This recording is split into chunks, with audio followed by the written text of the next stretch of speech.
Awoo!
Oshkunare moi moi kyun kyun?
Hello? Okay, so you guys can actually hear the music. It's a bit loud. Maybe I should lower the volume then. How's everyone doing tonight? Oh, fuck, the thingy is... How am I? Much better. Much better. You can probably hear it from my voice alone that I'm so much better. I'm just going to turn a little bit the fan because it's not hitting me, so I'll be right back.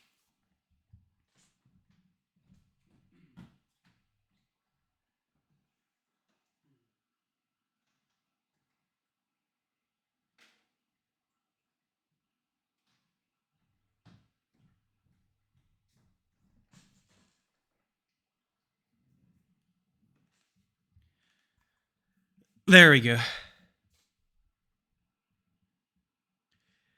How's everyone doing? Your voice like trauma and disappointment. Damn, did you want me to die or something? It's good to be back there. It's definitely good to be back. Let me just take my medication real quick. There.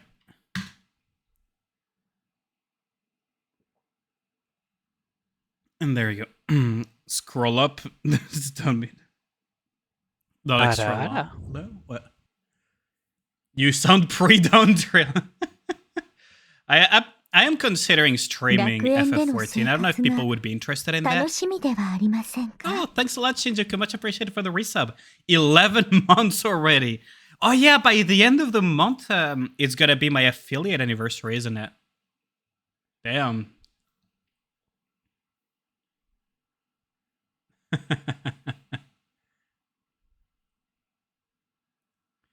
You're back to Nikki officially? Nice. But yeah, we're gonna take it a little bit chill for a bit. Just talk about, what I've been up to, the fact that I've been basically dying from COVID, and just chit chat about different stuff, because I was on holiday at the Japan Expo, and I really want to talk about that, because that was really a lot of fun. I had some real life friends, and Allyane was also there as well with me. Did you watch the on-trail video you sent me? I think I did, but I don't remember. I probably watched it while I was sick. Or did you send it to me recently? Because if it's very recent, then maybe I haven't watched it yet due to being quite busy. Let's see. If it's recent, then I haven't. If it was sent while I was sick, then I probably did, but forgot about it. Oh no, I haven't watched it yet. No, I haven't watched this. I need to watch this later. I'm gonna pin this. I'm gonna need to watch that later. Why is that to you, really?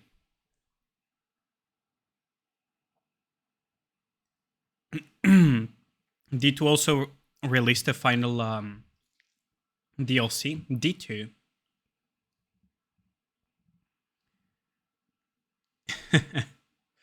But yeah. Left on red like one of my partners. I did leave one of my exes on red, to be fair. She was a bit on the borderline yandere side. A little bit on that side, but I don't remember what was the last thing you sent me. You just sent me a little hand wave. Do you know how many people send me that? D2 is dead? Really?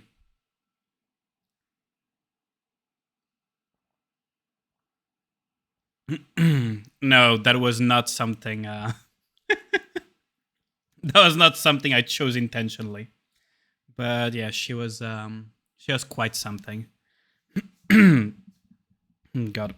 My voice is roughly is a bit rough around the edges still. It's good to be back. Yeah, Destiny 2 is going under, like Bungie and Destiny 2 are going under quite a lot of things right now, aren't they? It's gonna be interesting to see how it shapes up. Final Shep is carrying you right now and you're all for it. I mean, we'll have to wait and see. I've never played Destiny, to be honest, so...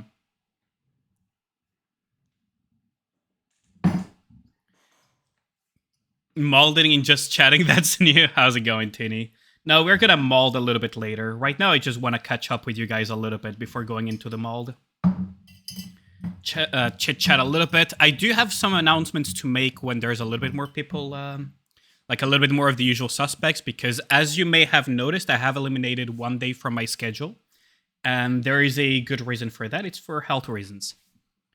So I have a few announcements about the schedule, about what I'm planning to do for the following weeks, etc. But you may have already noticed on my Twitter that at least for now, while I'm working on quite a few things simultaneously, it's better for my health to just reduce the number of streams by one day.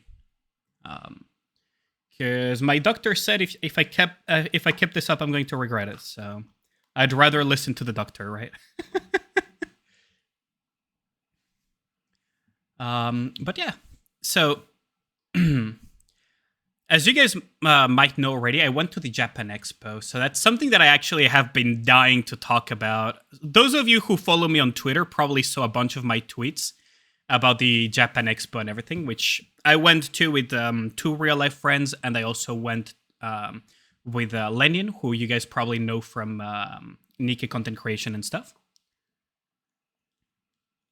I'm really dying to show you guys some pictures in a bit. Mary will be waiting with a needle. Yeah. Yeah, no. That's the thing, right? Is that if I want to be able to keep up both with just finishing my thesis, catch up exams, do a little bit of sport, because I've been gaining weight, which is not a good thing. So I need to get back into doing some sports, because part of the reason why the COVID hit me so hard is that I used to be a smoker. I used to, light a fag or two here and there. Well, more than one or two. I used to smoke quite a few packs many years ago. So that's one of the reasons why it hit me pretty bad. And also the fact that I haven't done any sports in a long time. I used to do high-level sports until I got injured. But, you know, my injury happened and then I just got lazy. I've quit smoking for years now, Zimuff.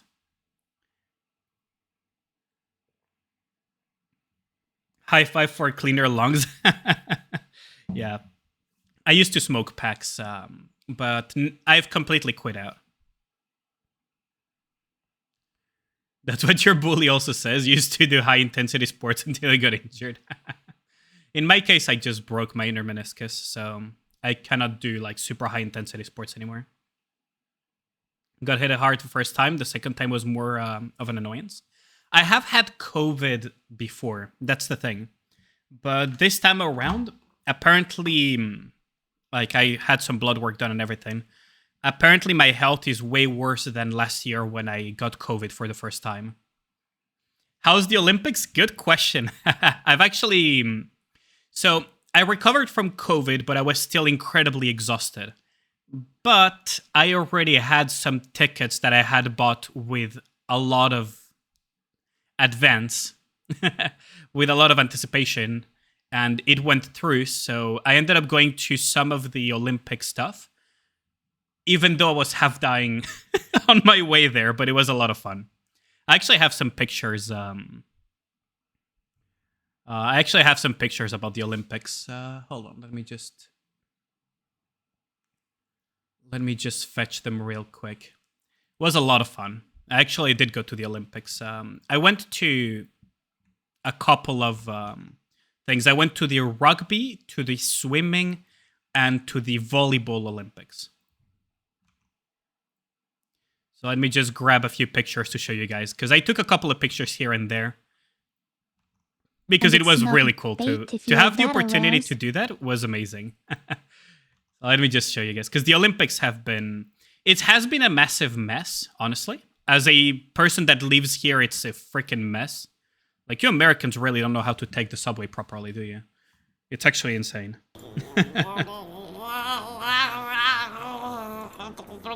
But yeah, have a good one, Kyle. Let's see. So, just chatting React. There we go. Okay, so I can probably show you, like, this was for the Rugby Olympics. Yeah, where are the Brits at for the Olympics? The Irish were there, but the British were not there. This Olympic wasn't that entertaining. It was a mess. It was more of a mess in the city. The Olympics were pretty good. I'm saying this as someone who was actually there. Yo, how's it going, Urahara? Thanks a lot for the resub for 2 months already. Jesus, how's it going? But yeah, so for example, this was the stadium for rugby. It was amazing. The ambience was amazing, and yeah, it was really good, although it was really funny to see that the Brits didn't make it, so take that, ill eaters.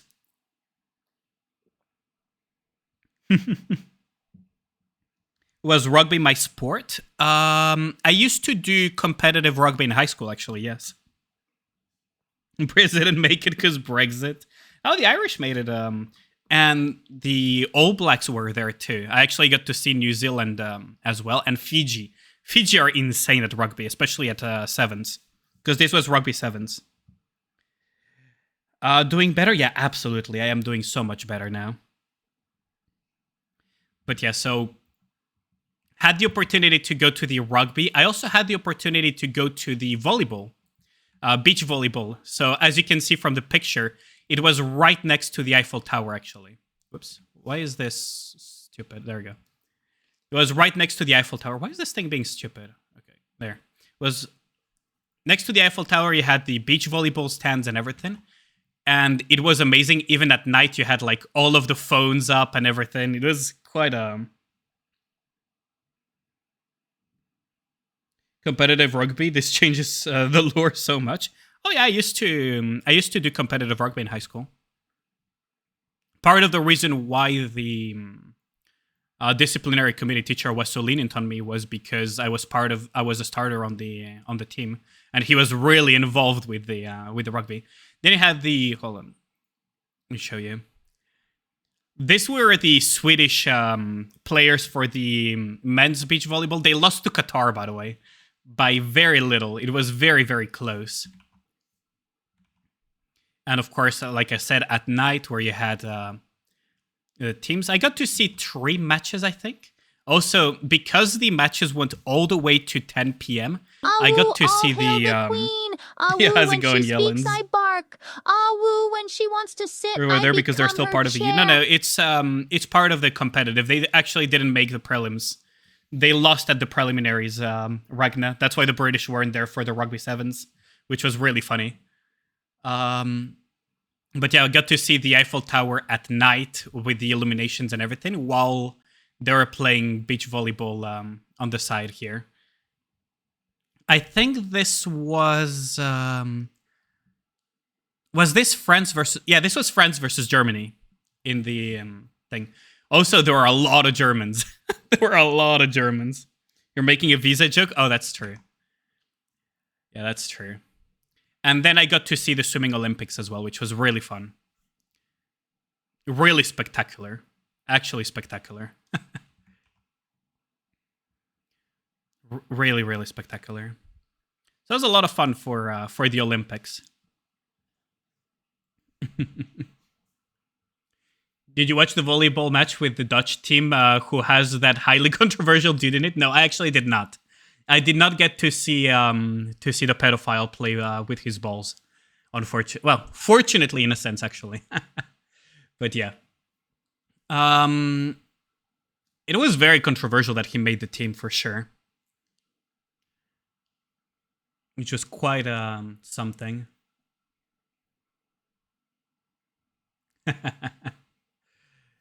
But yeah, it was quite a lot of fun. The Olympics were interesting, honestly. You know what's amazing, though, is that a very big French metal band played at the opening of at the opening ceremony of the Olympics, which was amazing.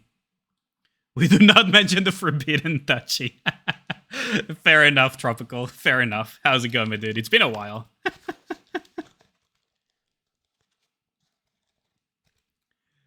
Are you all dangling the baguette joke so much? It's because I went to the Olympics, Tropical. I went to watch the Olympics.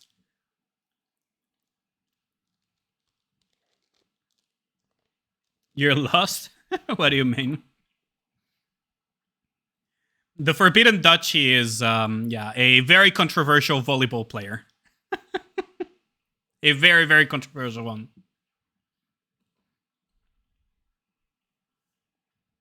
Oh, wait, what the fuck? Why is this active? There was a Chinese athlete playing Genshin Impact OST. Why is my... Did I forget to disable that? Hold on. Because, yeah, I do have a sponsored stream with Star Rail soon. But why is it active right now? In a few days, I have a sponsored stream for Star Rail. Oh, okay, I see. That's why. That was weird. You quit HSR, I see. Someone mentioned Hoyo. Yeah, I forgot to disable the bot thingy. Olympics brought to you by Star Rail. Yeah, I was so surprised to see that Hoyo was one of the sponsors. That was so weird. But then again, how's it going, CatGod?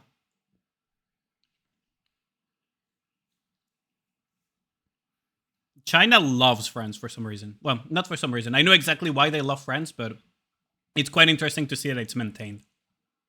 Got to the point where there's too many characters to pull and not enough currency. Oh, that's just Hoyo games in a nutshell. All Hoyo games are like that just because of their stupid 50-50.6%.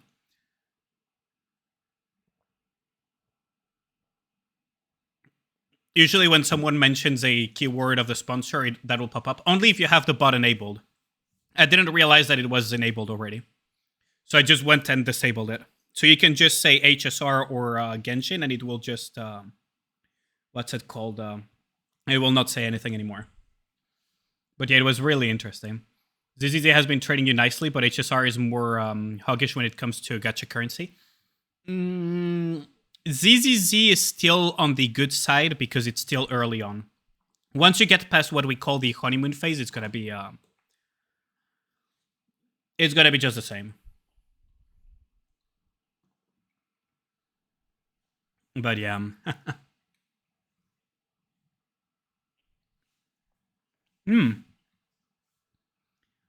I am back, but crazy. Yeah. I'm so happy to be back. How's it going, Zydo?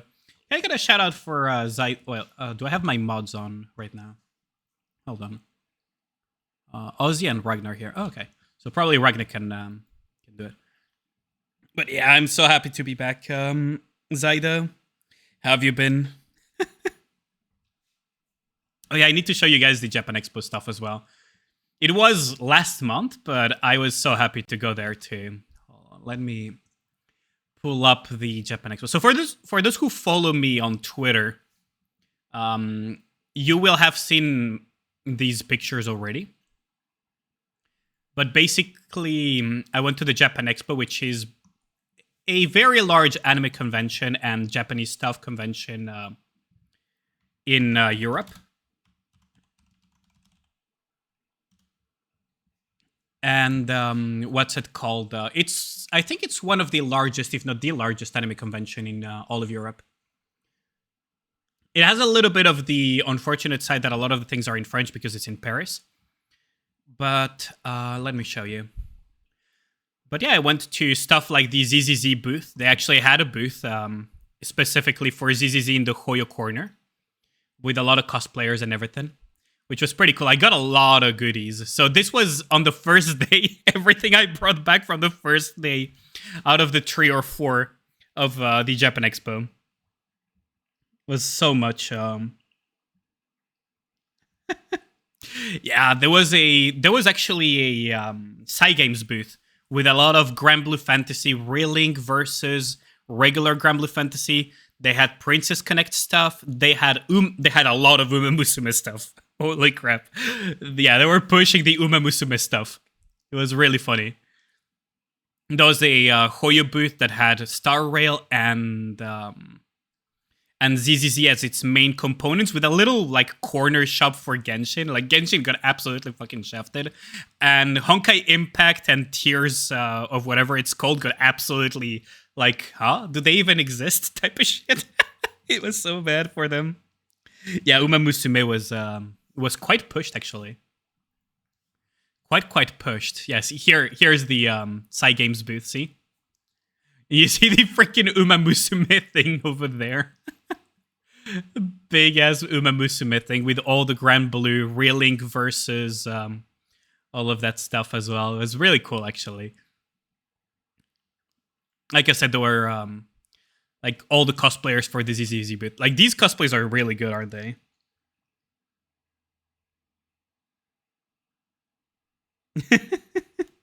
No Himeko? I did buy a Himeko merch. Here it is in the middle. Right next to the Furina merch that I got. The Furina thing that here is not from was not from the Hoyo stand. That was from what's it called? From Vitamin Chan's a artist that I follow who had a booth there, which was pretty interesting. Yeah, the Billy Kid cosplays really like they had insane cosplays. These were the ones that were absolute troopers and were there every single day. There are like also some fun t-shirts as well. I considered buying one of these, but I decided not to in the end. Because I was like, where am I even going to wear these?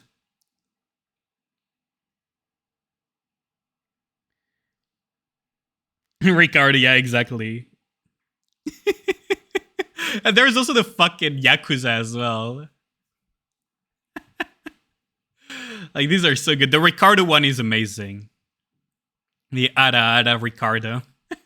It's so good. There was a Hololive booth, by the way. So I got to watch Hololive live. I got to watch Hololive live, by the way. Which was really funny. I got to watch Hololive live. Oh, I got to also watch Yoshi P live on stage for FF14, which was pretty cool, actually. That was actually pretty cool. Got to see Yoshi P explain all of the stuff for the new FF14 and answer questions and everything. It was pretty cool, honestly. Quite like that. There are like some really amazing statues. Like, look at the size of that Luffy. I have to watch Yoshi P apologize in the next live stream. Oh boy. I also found some JoJo figures. Look at that. Look at the JoJo figures. They're amazing. Probably has to do with some stuff that happened in Dawn Trail. But those are some really cool ones. I considered buying the Pillar Men one, but it was a little bit too pricey. So I decided not to. It was a little bit too expensive, so I decided not to. There's also a lot of gunpla. Like, look at the amount of gunpla on this freaking shelf. Like, look at the amount of gunpla. Like, Jesus Christ. And there are like many booths like this with so much gunpla too. Oh, and look at what I found as well. You can't make this shit up. You actually can't make this shit up. They had a booth, and by the way, their booth, they had a mini game where you could shoot with a little airsoft thing, like Nerf gun, to shoot down Tengas. And you could win prizes. It was like, what the fuck were they on when they created that?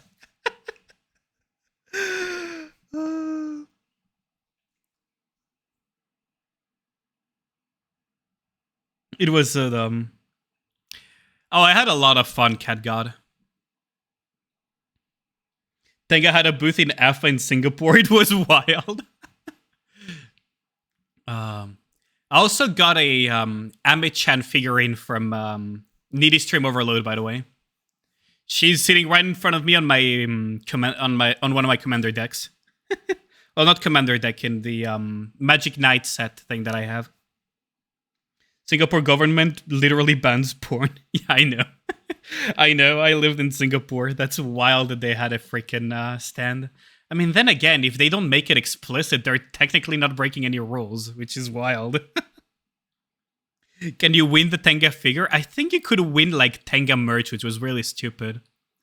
Yeah, you could win Tenga merch. See on the bottom left, you could win stickers, pins, and fake tattoos for Tenga. Like, who the fuck would put a fake tattoo on their arm of Tenga, of all things? This is what... Oh, what? This is what this is, the little... the prizes that you could win. This is so wild. It was so freaking wild. We also had our fair bit of fun as well with this, because the Sai Games booth was handing out these things when you bought stuff from them. But, you know, it looks really sus if you look at it. And then you realize it's a freaking pin. How's it going, Zethan? Can win your own Tenga? Yeah. How much would one need to have to attend an expo like this? If you want to attend like the Japan Expo, the tickets themselves are... Hold on, let me actually, just to not give you any false information, just give me a second. Because I still have the ticket pricing, but I don't want to dox myself. Let's see.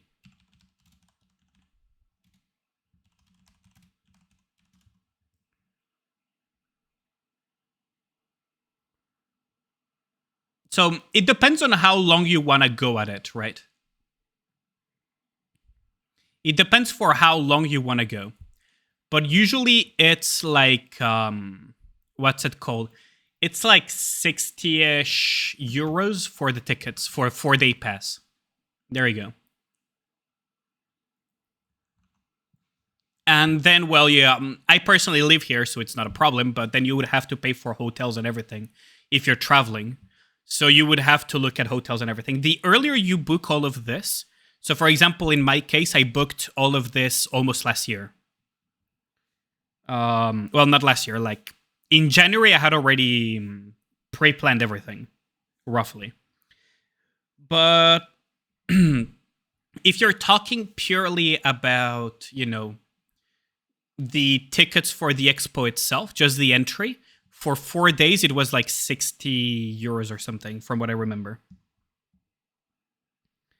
And after that, well, you would have to pay the hotel and everything. Now, the merch itself, it really depends on what you buy. If you buy figures like these, it's going to be quite pricey. Some of these can go for 200 euros, while some can go for 40 euros. It really depends on what you buy. So, for example, the Ame-chan figure that I bought was 20-something euros, I think. Yeah, 60.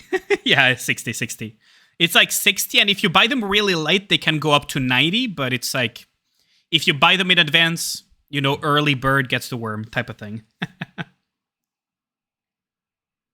Even Euro cosplay events don't go that high. Yeah. But the merch itself is like, it really depends on what you're buying. Personally, I mostly bought like t-shirts, standees, and things like that. So I bought the standees. The stickers and ZZZ stuff was actually given for free at the booth, by the way. So all of these ZZZ stuff I got for free.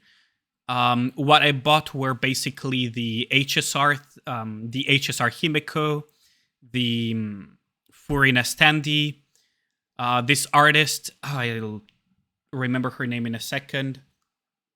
Rosary standee, there we go. The Rosary standee or the Mona standee, those are things that I bought. And also some stuff at the Side Games booth as well. But it really depends on just how much you spend. Because at the end of the day, a lot of the things that you see are... you can just watch them for free, right? You don't need to buy... you can go for the booths and just see the exposants and everything and just have fun. ZZZ had amazing marketing, yeah. Absolutely. ZZZ had insane amounts of marketing. Like, the booth was large. Oh, by the way, just for an idea...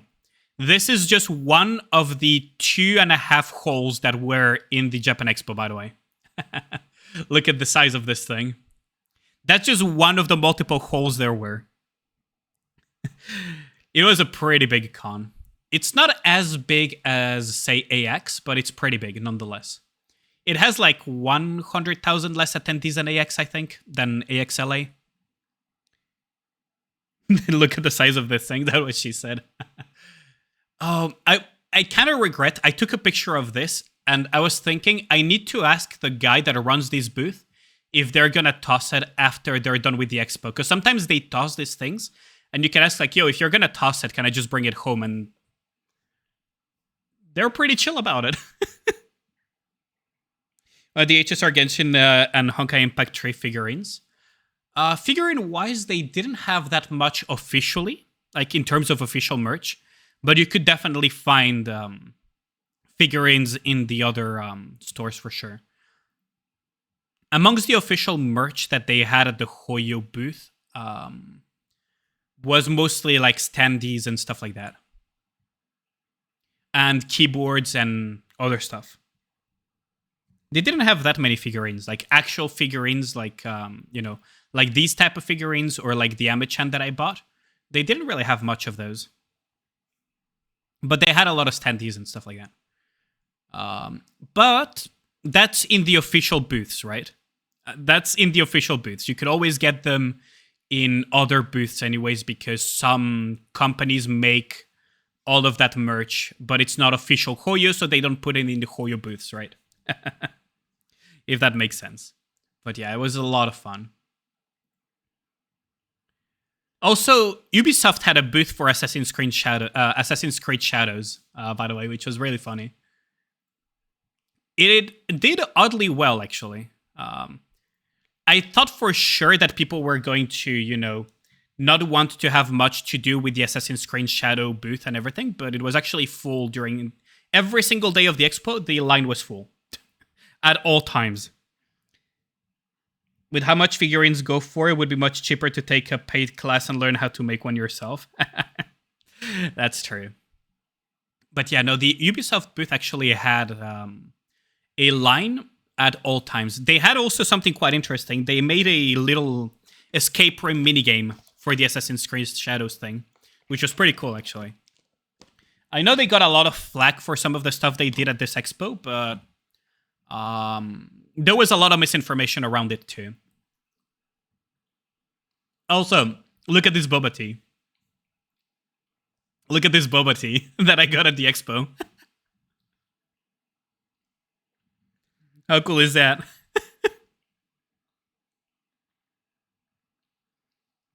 They had their expert dissed on Japan National TV. Yeah, I heard that.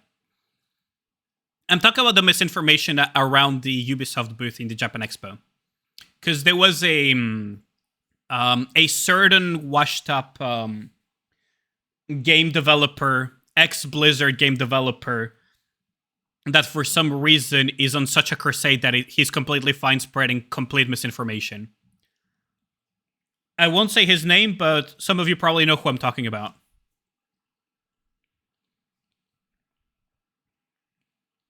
And unfortunately for him, that was complete misinformation. The booth actually did quite well. I also got some takoyaki and some gyoza, by the way, which was really nice.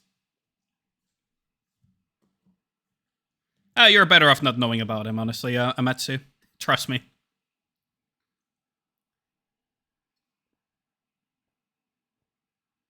Dude has the odd good take, but most of the time he just feels completely demented. And his name was Allyane. I've never worked for you for Blizzard. I also went for the 14th of July with my friends. So my friends visited for the Japan Expo, and the tail end of the Japan Expo, like one day after or so, was the 14th of July. So we went to watch the fireworks and watch the Eiffel Tower with the fireworks and everything, which was pretty cool. What sauce was that? What are you talking about, Kino? Which of these are you talking about, Kino? Also, how's it going, dude?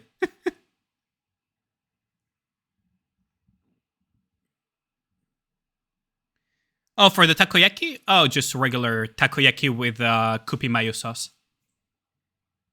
It was pretty good.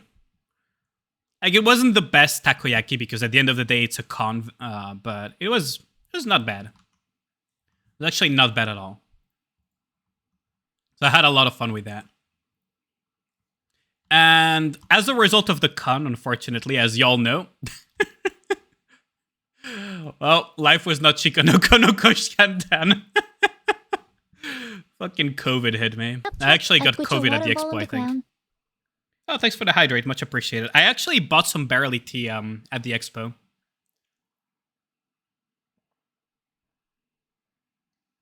There was this very nice lady that was selling some, like, how's it called? What was the name in English? I forgot the name. Bio? No, bio would be in French. Like, you know, without pesticides, without, like, all natural growth thing, barley tea. Possible to break a virus. Yeah, how's it going, Levinson? I hope not. I don't want that thing to reproduce, to be honest. You got COVID from barley tea? No. I got COVID from the con, unfortunately. I'm also really happy with these two t-shirts that I got, along with the other t-shirt that I got. Did I put a picture of that t-shirt, I wonder? No, I didn't put a picture of that t-shirt. Interesting. I actually got 3 t-shirts.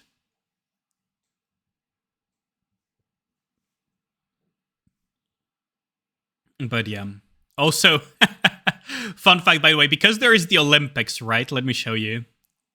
So McDonald's in France, for some fucking reason, they thought this would be a good idea for the Olympics. Like, for some fucking reason, like, don't ask me why, but this feels like okay, who's from Canada? Like, okay, out with it. Canadians, out with it. Who's from Canada here? Yeah, this is racist. Did you bring back food? We've been starving in the basement for weeks. Yes, I got you some ice cream. That should cover it for a month. This feels racist, I know, right? You'd order that? Okay, now the Brits, how do you feel that the food at McDonald's that represents you is garlic sauce? Fucking Americans as well. Like, you guys are just being represented by a Rick and Morty meme. Fucking Sichuan sauce. Theoretical childhood kid would be a creature like Chatterbox. What would be a child between a rupture bee? Probably something even worse. So, they have this for the Olympics. The fucking Greek Mac. Like, what the fuck was even that? I don't know what crack they were on when they made this. But this almost feels like an insult to these countries. The French dissing the Brits never. They all learned that Sichuan sauce is not in China, but in fact USA. I know, right? As usual, the Brits have no food. I mean, honestly, if you think about it, the Brits have a couple of famous foods, but not that much. The best food you can eat in the UK, at least when I was like in London and everything, was Indian food. The Indian food was amazing. Like, it's almost a meme at this point. But yeah, as a result, y'all know how, y'all know me. Y'all know me. If I see this, of course I'm gonna order and try it. Maple syrup on a burger? Yep. Yes, sir. Yes, sir. So you guys know me, right? Of course I'm gonna fucking order it. Of course I'm gonna fucking order it. So I got everything. They didn't have the float, though. So the only thing that I couldn't get was the Coca-Cola Mac float. I got everything else. I actually got everything else. Of course, I had to get some nuggies to go with the Sichuan sauce and the garlic sauce, because otherwise, what the hell am I going to use them on, right? Which Indian food did I eat? In London? Honestly, random Indian restaurants with like things like chicken masala, butter chicken, garlic, and like butter naan and everything. The voice is spreading. Disconnected from Twitch chat for a second, Monka, really. Yep, basically. So I got everything, and as you could guess, it didn't look nearly as pretty in reality as it did in the picture. That thing here is the is this, by the way, just for reference, right? Let me. Is the filet of fish. The maple syrup. Also, the ice cream actually had like caramel popcorn in it. It was like vanilla ice cream with caramel popcorn. So trying to DDoS you.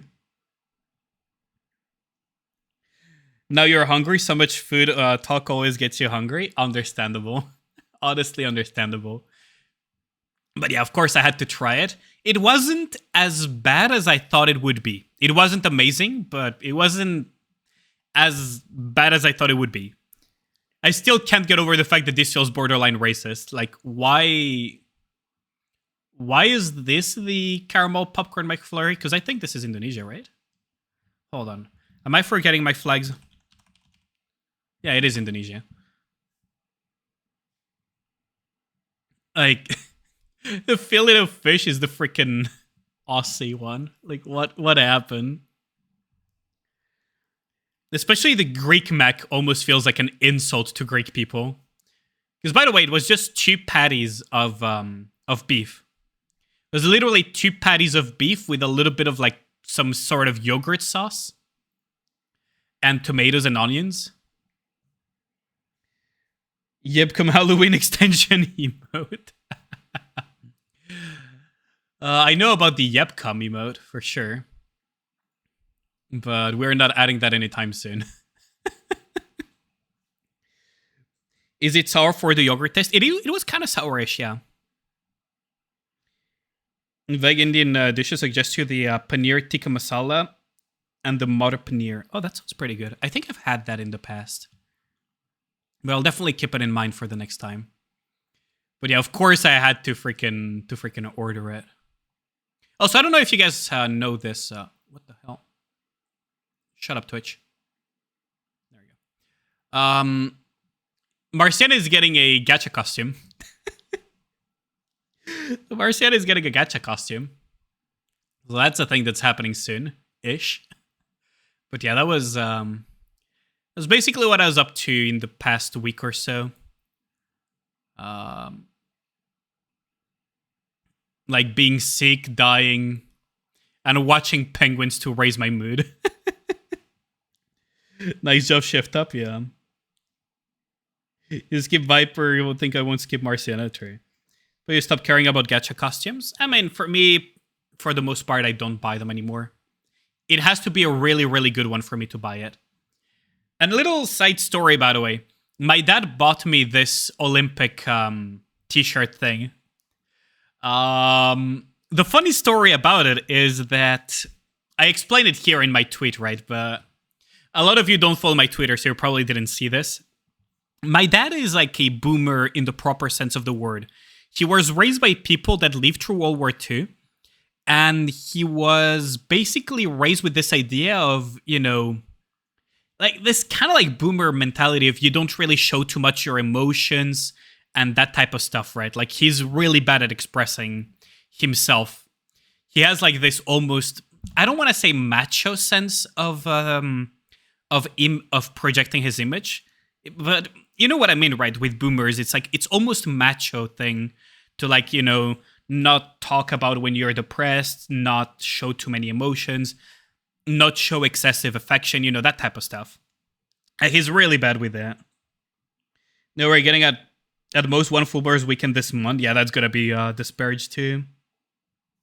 Yeah, Zethan, that's gonna be disparaged. So, because he's really bad at admitting what these type of like displays of affection and everything, he said, because I received it in the mailbox recently, and I was like, oh, we got 2 Olympic shirts. That's weird. I was like, oh yeah, I bought one too many by accident. That's what he told me. He told me, I bought one too many by accident. You can have it. So my dad is 194 tall. My dad is 194 centimeters tall. I am 186. 185, 186. We don't have the same shirt sizes at all. Yet for some reason, the extra shirt that he bought somehow was my perfect size. And he thought I wouldn't notice. It was so cute. It was so cute. Of course, I pretended not to notice, but it was really adorable that he thought I wouldn't notice. I love my dad so much. I love my dad so much. But he's like, he wants to be this stoic person because that's how he was raised, but he's actually so freaking adorable on the inside. He's like the cutest person ever. He's like so freaking cute. But yeah, I got this shirt that my dad gifted me. I was pretty happy about that. Let me just close this out. School Day sounds like a JK cosplay down. Honestly, it would be really funny if they gave Marciana a JK cosplay for sure. That would be really interesting. Like, I would be down for a Marciana type of JK cosplay thing. You're 184? You're pretty tall, actually. But it has the military scarred face angry, but he's a teddy bear. He gets all giggly when he sees ice cream. Yeah, so your dad has the same energy as mine then. It's really funny. JJK has a collab with Summoner's War. I honestly... Summoner's War is one of those games that I've never been interested in playing, like, ever. Even if they were to have, like, a banger collab or something, I don't really feel like playing that game, honestly. It doesn't appeal to me at all. I don't know, something about it just doesn't appeal to me at all. Kind of weird, isn't it? Fate HSR soon? Oh yeah, that's true. That is so weird, because usually... Fate only collabs with Fate. Basically, they only collab with themselves. So that was a big surprise to me.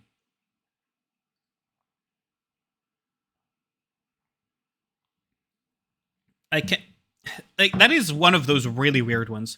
Which makes me wonder, like, what type of... If HSR managed to secure a Fate collab, Nikke, which is huge in Japan, by the way. What kind of collabs could they secure if they really went for it? Fate only collabs with itself. Yep, exactly. Usually Fate only collabs with itself. Wonder how many hoops Square Enix needed to get the FF15 and FF16 collabs in FF14. I mean, from what I've heard, the director of FF16 had to talk with the director of FF14. So some guy named Yoshida had to talk with Yoshi P for the permissions, and it was quite difficult. Yeah, no. That's the bright side of it. And also, for Nier as well, they didn't have to go very far for the collab either. Reminds me of 2B talking to Rappy, basically. So it will be a whole planet worth of content? I don't know. I don't know if they would go that far, right? Because it's a collab at the end of the day. And the thing with collabs is that, I always say this, collabs in any game are just fan service. They're always just fan service at the end of the day. That's why the story, most of the time, isn't that amazing. And that's why it feels sometimes a little bit basic, is that it's fan service to bring awareness to the game through another game or through another franchise. Ikitosen? I mean, Ikitosen hasn't been around for a while, though.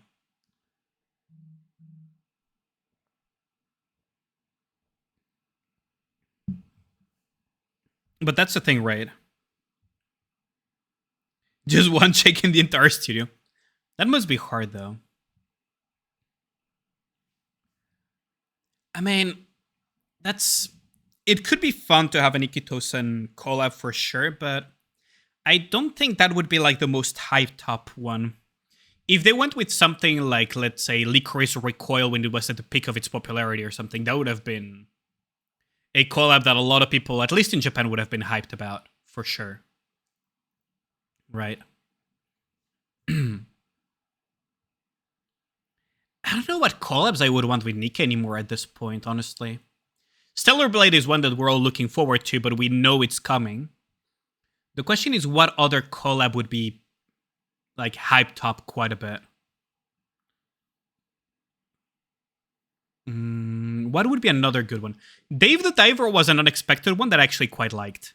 If you guys, how do you guys like the Dave the Diver collab? Because personally, I quite liked it, even though I couldn't play it too much of it because I was sick. So I had to, I had to speed run the Dave the Diver collab so freaking quickly. I just speed ran the crap out of it because what's it called? Because I had like less than 1 day to finish all of the things.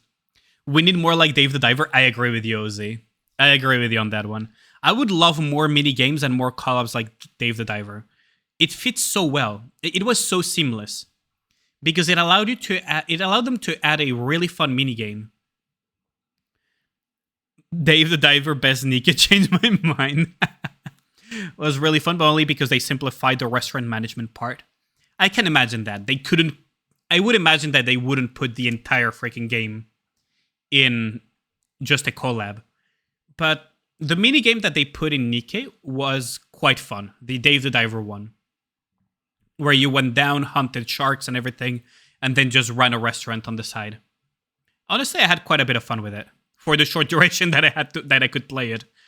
I wish they did more like those. Where it's like very minigame oriented as well. What would be a good Nintendo Switch game that they could do? Nikke X Splatoon. That would be funny. That would be actually stupid, but that would be so funny. That would be actually stupid, but that would be hilarious.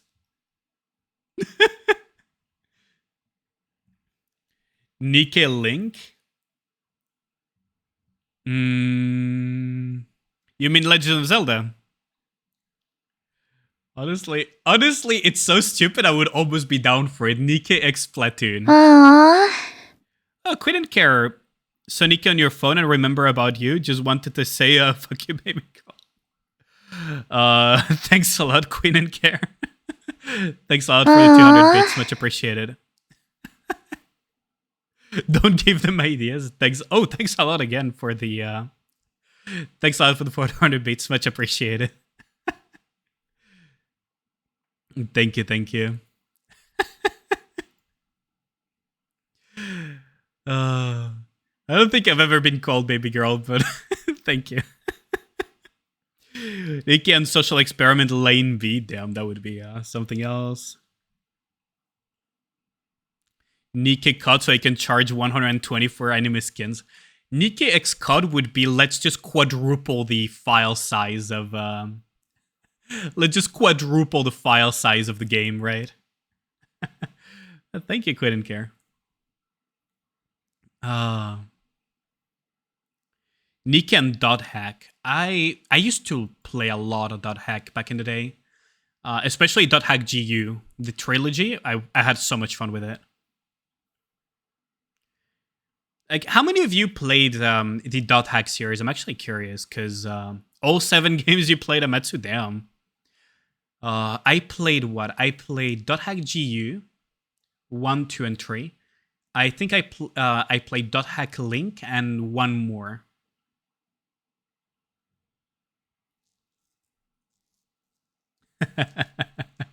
I'm curious about how far we can go. Morbid curiosity.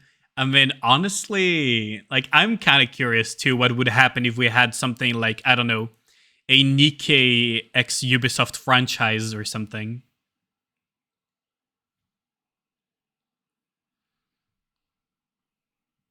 Played a little bit of Dot Hack GU 1. Yeah, how's it going, Pandora Raven?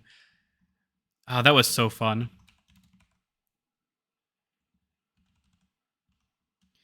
How's it going? What have you been up to, actually? You're playing Persona 3 Reload. That would be another fun one. Imagine they did a Persona collab with... It will never happen, but a Persona collab with Nikkei would be so cool, too. I also need to freaking play Persona 3 Reload eventually. Holy crap. Why Persona? Isn't there a stock price in the gutter right now? You want Nikkei to EOS? Fair enough. That's true, I forgot. But it's only with Persona 5. The curse of Persona is only with Persona 5. The curse of Persona is only with Persona 5. If we do Persona 3, we should be safe, right? Man wants to kill Nikkei so bad. Oh, don't worry. Shift Up is doing a stellar job at that on their own. Damn. Yeah, that's true. I forgot about the curse of Persona. Holy crap. How many games did those collabs kill? Hold on. Like, how many games EOS not long after the Persona collab? 3 so far. 1 is weird, 2 is a coincidence, and 3 is like, huh? Let you be sink below sea level. The private game dev company. I'm kind of sad in a sense because they used to have some really good game franchises. Like, I used to like playing Far Cry, for example. That was a lot of fun. I love the early Assassin's Creed. I loved Watch Dogs, like the early Watch Dogs as well. As a gag, I'm gonna say Monster Hunter. Oh, Lord. You know what they should do? They should do a collab with Monster Hunter. And one of the things of the collab is you have to do it blindfolded. If you know, you know. Monster Hunter going good? Yeah.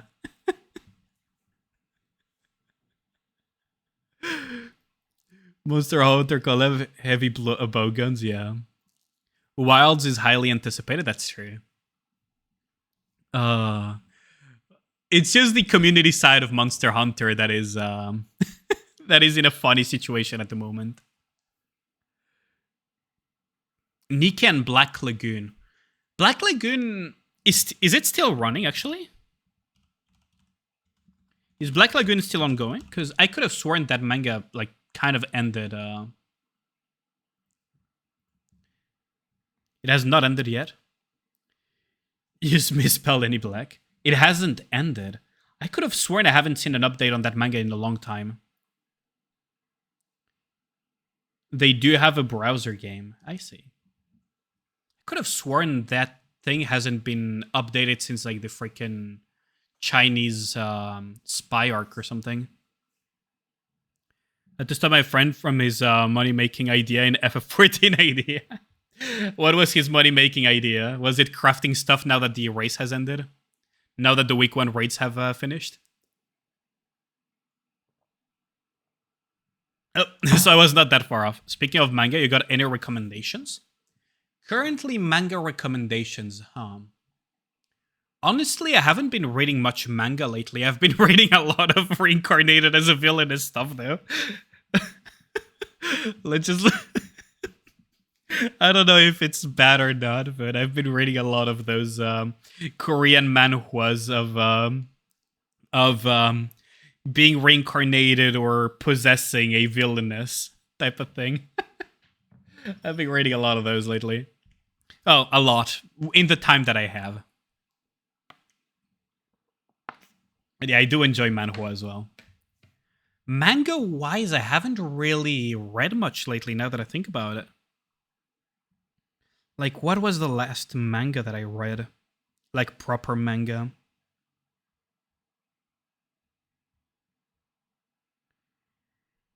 I guess one of the last few were like one of those isekai ones, even though I'm not a huge fan of. Oh yeah, there was this isekai manga that was not that bad actually that I read recently. The colored panels look sick, dude. Villains are destined to die. The art and the story are so good. Like that one is pretty high up there. Villains are destined to die. I hope some Japanese studio decides to animate it like they did with Raelina. Because that one is like really high up there. Like, goddamn. Oh yeah, by the way, I almost forgot to mention it. I know it's Malding Mondays. Fun fact, I'm at the boss of chapter 27. I've been saving that fucker for a bit, so that you guys could see me kill it live. I have intentionally kept that thing alive until now, so we're gonna kill it later. But yeah, I haven't actually read that much manga lately. I've been keeping up with stuff like JJK. I read the ending of My Hero Academia just to put a closure on that shit thing. But yeah. Easy, just RNG hell, yeah. I noticed. That poor Rapture. Oh yeah, he's just being kept on life support right now. Unknown Crystal Malding. Oh no, he's gonna go down pretty quickly. He's gonna go down pretty quickly.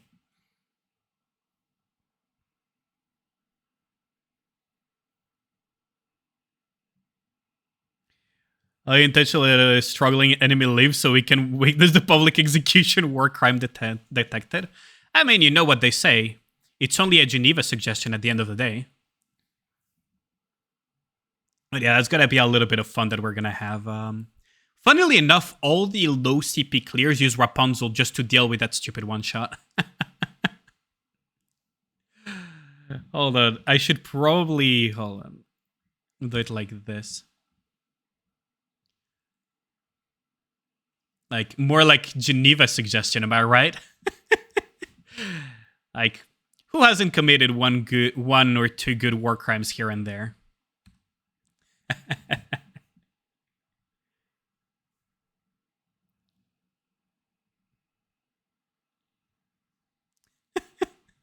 Wait, do I have the exclamation mark clip function?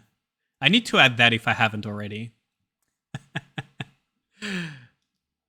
But yeah, that's gonna be... Speaking of war crimes, by the way, I've been also playing some Mark Knights lately. That's gonna be a bit of fun too. I got that shoe of the Nyan sisters. So now I'm trying to build the dumbest team imaginable, which is a Nyan sisters, the farmer update event. You can do it without Rapunzel, just make the clear percentage higher with the get out of free jail card. Yeah, exactly. I considered running Christmas Anne instead, but I was like, yeah, no, let's just be reasonable human beings for a second.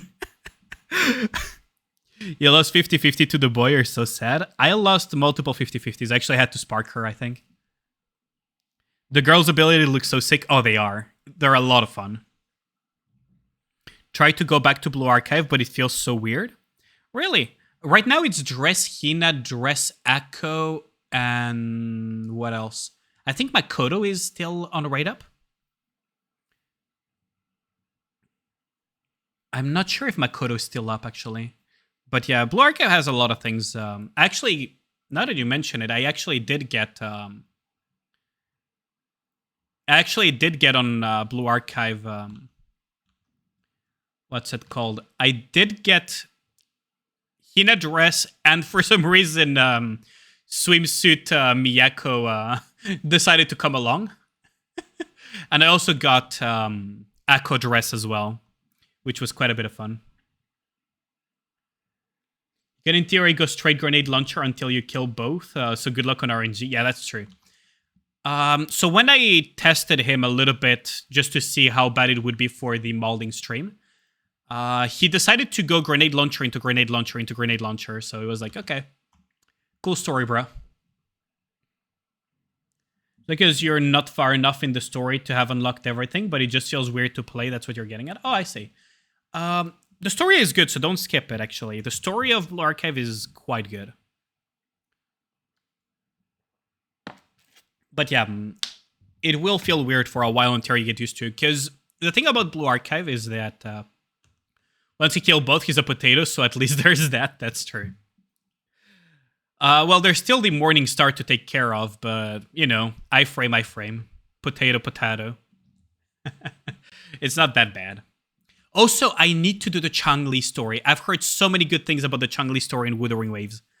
I've been avoiding the spoilers as much as possible. I've only heard that it's so good. And so I also need to catch up on that. And the new update of Star Rail, too. Gotta get that, too. Just attack debuff? Oh, yeah. Well, it's 20% attack debuff. Technically, for me, it's not a problem, but yeah. Fortunately, Shift Up decided not to make it stackable peak quest. I'm looking forward to it then. For those who haven't seen my schedule, I already posted my schedule for the week. So this week we're going to have a bit of fun here and there. Let's see. There you go. JJK Panda crying peak meme. Oh, dude, I've been catching up with JJK. It's interesting to say the least. Interesting to say the least. So, Wuthering Waves tomorrow for the Changli questline. Now, depending on how quickly we get done with the Changli questline, I don't know how long it is, might add some ZZZ or something in between. If it goes by too quickly. But I've heard that it's so good, so I absolutely wanna do that on stream. As you know, I've been reducing my days of streaming for, as I mentioned earlier, so now I'm actually going to just talk about this. So my doctor said I should be a little bit more careful about my health. So I am going for 4 days a week of streaming and 3 days break. In these 3-day breaks, I will try to do, video editing, content creation, just work on myself and also do some sport because I've been gaining weight. And part of the reason why COVID got me so bad is because I'm actually getting worse and worse in shape. So that was kind of a wake-up call for me to just reduce my streaming days by 1. So Tuesday, we're going to do Wuthering Waves. Thursday, we're going to catch up with the Star Rail stuff because there is a free March 7th and everything, right? So there is that to catch up on. I do want to play some Elden Ring, yeah, because I got the DLC. I got the DLC, so I've been wanting to do Shadow of the Earth Tree for a while now. So Saturday, we're going to start working towards that Shadow of the Earth Tree. I need to just kill Radahn, get to Mog Palace, kill Mog Lord of Blood, because in my infinite wisdom, I decided to go New Game Plus like an idiot. So I gotta kill those 2. And then we're gonna finally go and do the DLC, which is gonna be a lot of fun. Malding Ring, yeah, exactly. You're going to hit pity for Juyuan. Ooh. Turn on Quan Control, you pussy. I'll look into it. I hope they updated it so that it doesn't crash with the DLC. So I'll look into that during the week. But if I can, yeah, sure. Why the fuck not? I mean, why not? I might disable stuff like insta-death, though, because that's a little bit cheap, but yeah. I probably, if I find a way to enable crowd control Elden Ring for the DLC, I definitely will. You have to put Elden Ring on Malding Mondays. Maybe eventually I will put it on Malding Mondays. That could be a fun thing to do. But yeah, it's gonna be the schedule. So from now onwards, Wednesday is also a day off for me. Fridays and Sundays as usual, but Wednesday is also going to be a day off for health reasons. So that I can balance out my life a little bit more, because at the end of the day, I'm not a full-time content creator. And I do need to take care of my health, so, you know. Maybe next week onwards, I might put Elden Ring on Mondays and put something else on Saturdays. We'll see. Very good schedule, because your day offs, you never know what could happen. You could use one of those to fix anything you need to fix. Yeah, exactly. Like, honestly, this works out pretty well for me. And I personally don't need to have... Oh, thanks a lot for the hydrate, Yellens. Much appreciated. Happy Mr. Chill Streamer is taking her these HP in status bar. When streamer happy, community happy too, yeah. Honestly, I could feel my physical condition just slowly degrading. Because I kept a schedule of 5 days a week. Like, when I first started streaming, I was streaming basically almost every day. Then I was like, okay, let's just tone it down to 5 days a week. Or was it 6 days a week? And then I toned it down to 5 days a week. And even that was a little bit too much, honestly. So 4 days seems like the better balance, for sure. Because again, I'm not a full-time content creator, so I have real life obligations on top of, you know, the streams and everything. So that's the unfortunate part of things, right? Malding Mondays, Trigger Tuesdays. There's Towering Rage Thursdays and Seething Saturdays. That sounds about right. You have an obligation to get disappointed by Dawntrail. Yes, I am considering... I'm actually considering streaming just Endwalker and Dawntrail, actually. Because I'm very early in Endwalker, so I could technically stream Endwalker, for example, on Saturdays. But the thing is, would people be interested in me streaming, you know, FF14? I would personally love to stream FF14. I would love to just stream FF14. Be sitting Sunday if he was streaming on Sundays, because it would be funnier to say true. How to enjoy Dawntrail with stream, plain JP French or Dutch or German? What? You do you. Health should definitely be your top priority. I've had a similar problem a couple of years back. Yeah, exactly, Pandora. Like, I can't afford to just nuke my thing. If you enjoy streaming, then stream it is the answer. That's true, but I also don't want to... How to lose viewers, play it in EN. I play it in JP, Ragna. I play it in JP dub.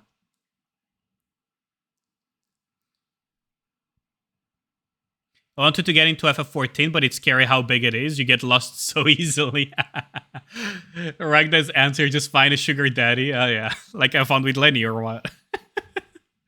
He brings me around with a Pallion. It's so funny. Furious Fridays, if I streamed on Fridays, that's true. Honestly, I would be very tempted to stream FF14 or something on Saturdays. Because that's... Honestly, it's a very fun game. Thing is, MMOs are hard to stream. You made 25 mil on Saturday and 14 mil on Sunday. I think it was Lenny who told me he earned like God knows how many millions, and then spent, and then he spent like more than that in consumables for the raid. Let's see. I think he sent me something stupid. It was like he made 40 million or something, or 20 million or something, and spent like 30. Like he spent way more than he earned. It was really bad. I would have to look at it. What the hell did you send me? Yep, raiders never make money. Whatever they make, they blow it up. But you're not a raider; you profit off raiders. Yeah, that's one of the big differences between World of Warcraft and FF14. Actually, I've noticed. So in FF14, people don't really buy things like Criterion boosts, or they don't really buy with Gil things like Savage boosts or Ultimate boosts. At least not officially that I know of. In World of Warcraft, my method of making gold and how I could just, give 100,000 gold to Lenny just like that because, I didn't care, is because all I need to do is do Mythic Plus high enough, get a good score, and then join a boosting community and just sell boosts over and over. Merc runs exist. From my understanding, from when I was talking about it with Lenny, is that it's not like super common. Like you cannot advertise it in game. They're very low profit. Oh yeah, in WoW they can be pretty high profit. Like if I really wanted to, I could make a few 100,000 gold pretty easily, or even way more just by selling boosts. Pretty freaking easily. Because the thing that is beautiful, right, about selling boosts for Mythic Plus, especially in World of Warcraft, is you're being paid to time the run, like, especially the timed keys. They pay you extra to time the key, which means that you're getting paid to do a shorter run, to do like a half an hour run at best. You've streamed FF14, I gotta say, it was a great decision. It was fun and you want to jump back, but your sub expired and have financial situations that's keeping you from money tight and by extension no gacha funds. That's a shame, Pandora. I hope it gets fixed though, so you can, do what you like to do, for sure. Riot Games restarted working on their MMORPG and now wants to start a Valorant MMO. Funny as it is, they'll try to develop two at the same time. That's a good way to ruin your company. No joke. MMOs are prohibitively, God, I cannot speak English anymore. Prohibitively expensive to develop. MMOs are incredibly expensive and very difficult to get on the market as well. Especially because the MMO market is heavily dominated by World of Warcraft and FF14. And there's like Guild Wars doing their thing on their side, but they almost don't exist. And then you have like Aeon or whatever, like those Korean MMOs, and Arc. But for the most part, it's like heavily dominated by World of Warcraft and FF14.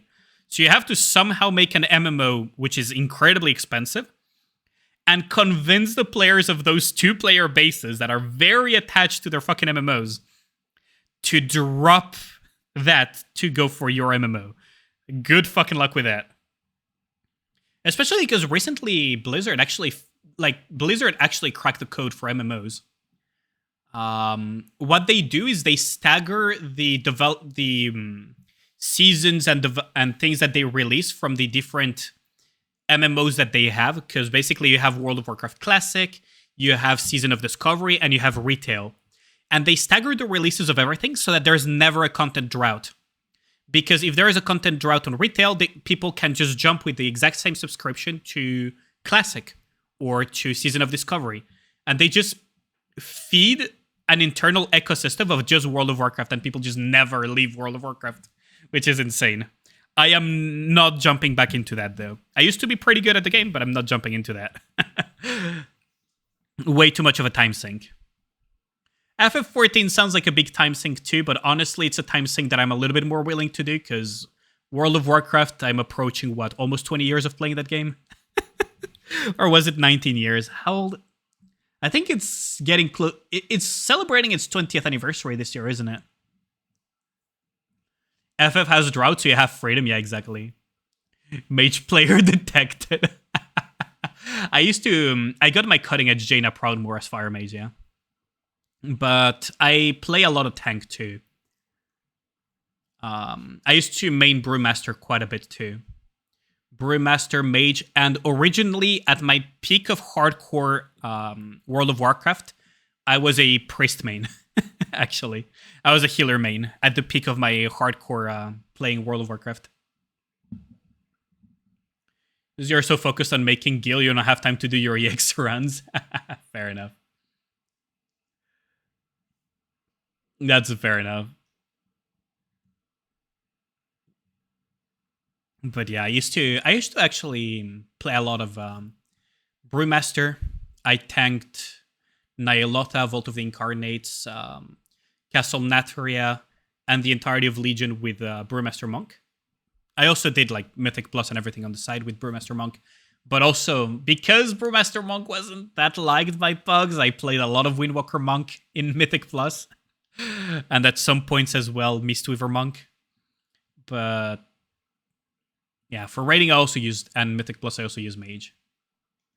I asked you to get your Savage drops, doesn't understand why, since you hold over 1 billion gil. And you have like gil cap, don't you? Or multiple gil caps. That reminds me of a guy that I knew in World of Warcraft. He had multiple characters that had the gold cap. Gil cap is 1 bill. Okay, so similar to World of Warcraft. Similar-ish to World of Warcraft. Yeah, it is 1 billion, isn't it? Like it's 999,999,999. I don't remember the exact gold cap. I've never had it personally. So you have to keep most of it in your retainers. In World of Warcraft, what people would do is they would send the gold to their alts and just have their alts hold the gold for them, which was pretty funny. So I knew a guy that had like multiple characters that have gold cap. Just multiple of them. And he had so much gold that basically what would happen is for the Race to World First, so the big guilds that would go for Race to World First, they would borrow money from him. He was one of the people that would give money to guilds. What guides are you planning to make in the near future? Anything besides Nike 2? I do plan on finishing the Zero to Hero guide series for Nike.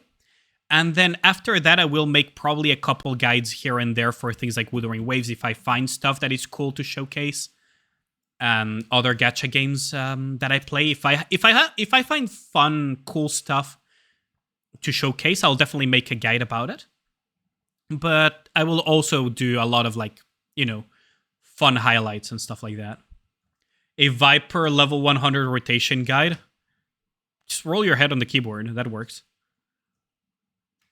But like for me, guides, I will definitely do like boss guides, for example. Not boss guides. Like I'll definitely try to finish as quickly as I can the Zero to Hero series. And after that, do boss guides. Not for no, I'm not doing that. I could do the off boss guide, but it's mostly for Nike because, for example, in Wuthering Waves, what are you gonna tell people in terms of boss guide? Like, just explain the mechanics to some extent. At the end of the day, it's a lot of your own reaction.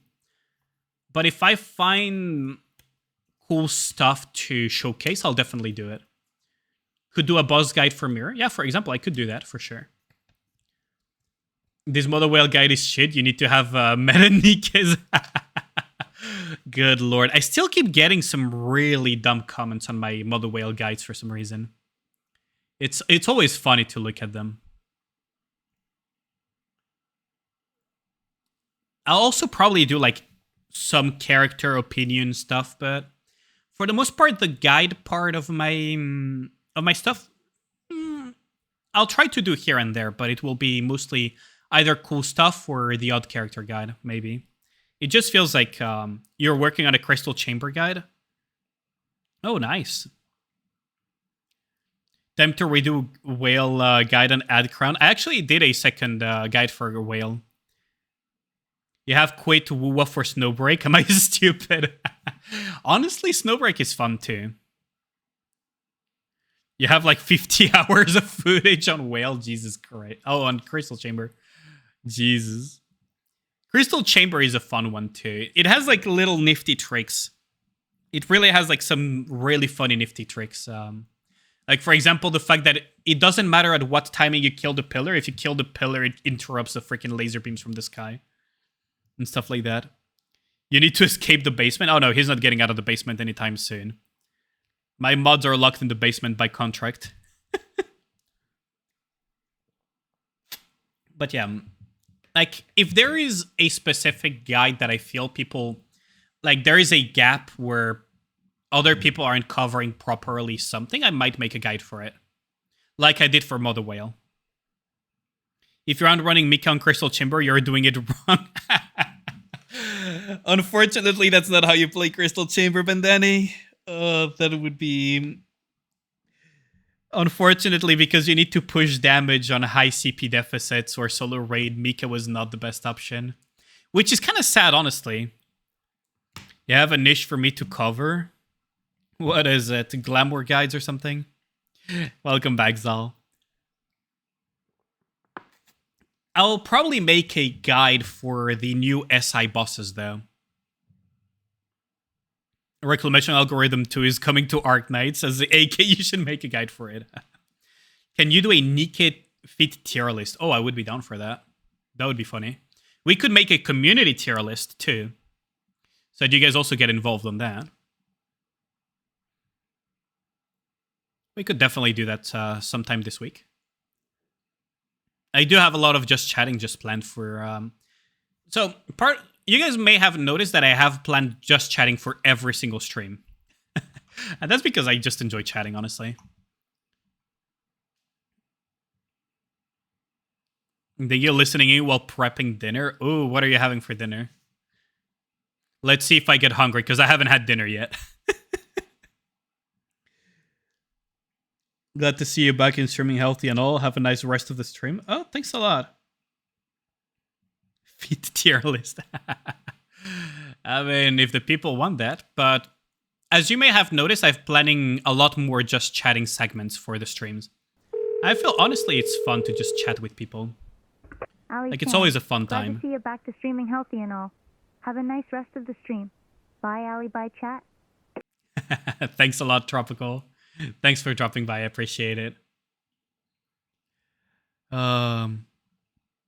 But it's always fun to have these chats. So I figured maybe we should just have more segments of just chatting like this. It should be near reset soon, right? Yeah, it is 31. Hold on, I'm just going to go real quick to the toilet.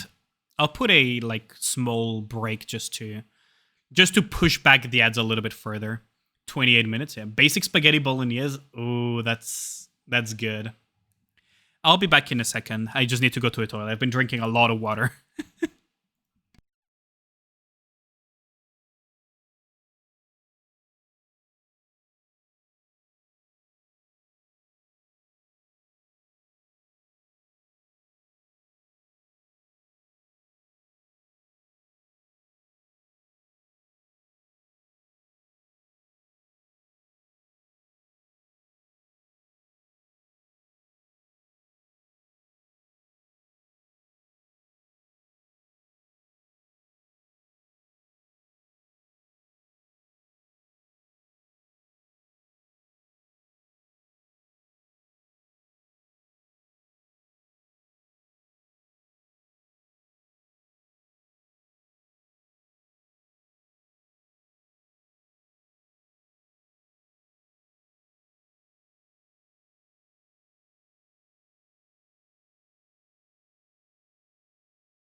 Freaking Zal Pishwell down.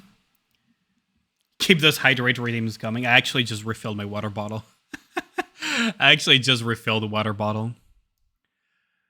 But yeah, no. And by the way, you guys will never guess what I bought also at the Japan Expo. It was not on the pictures and everything because it was not for myself. I bought it for my mom. Just take a guess as what I could buy for a kind of boomer mom at the Japan Expo. Thanks a lot, Zal. Dr. Ratio Dacty. Honestly, I wonder if she would actually be into it, unironically. But no. I bought her half a kilo of nougat. Some dude, for some reason, he decided like the best move would be to go to a anime expo and sell like artisan nougat.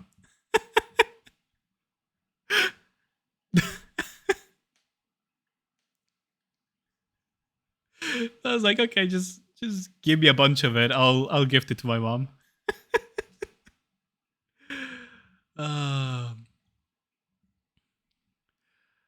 Oh, that was quite something. Oh, why is this scuffed? I swear to God, sometimes this computer just wants to scuff stuff up.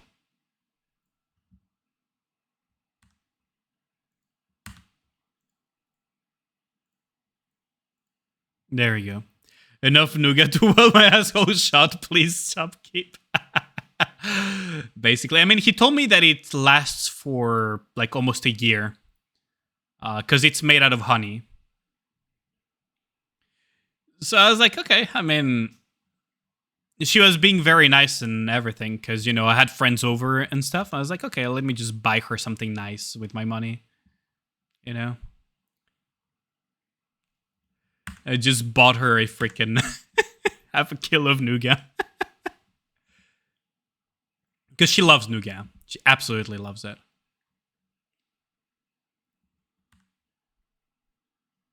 What is happening here?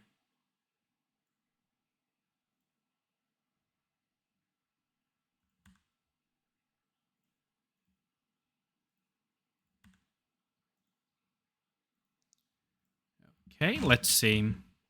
Let's see if this works, because we're having a little bit of scuff hours, by the way. Interestingly enough, we're having some scuff hours right now.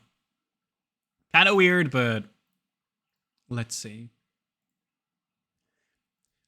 Because I wanted to check if Nikke would run properly before the stream. And, you know, decided to test it with... What the hell? And decided to test it, you know, beforehand. And now we are having the scuff hours. Great. So, Nikke, why are you being silly right now?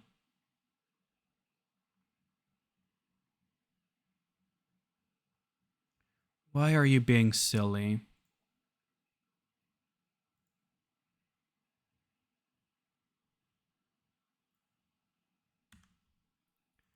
So this computer somehow...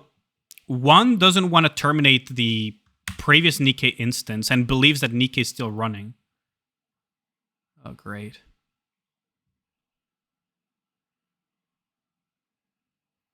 Stuttering like crazy, we're not interested in loading. No, it believes that Nikke is still running somehow, even though I closed it like hours ago. Which is interesting. So that's a thing. Oh, now it launched. Okay, let's just mute that for now. You know, for some reason, just Nikke believed that it was still running for some reason, even though I closed it like ages ago. I was like, cool. I guess Nikke has become a crypto miner now. I guess Nikke is now a crypto miner. Just mining Ethereum or Bitcoin or something in the background.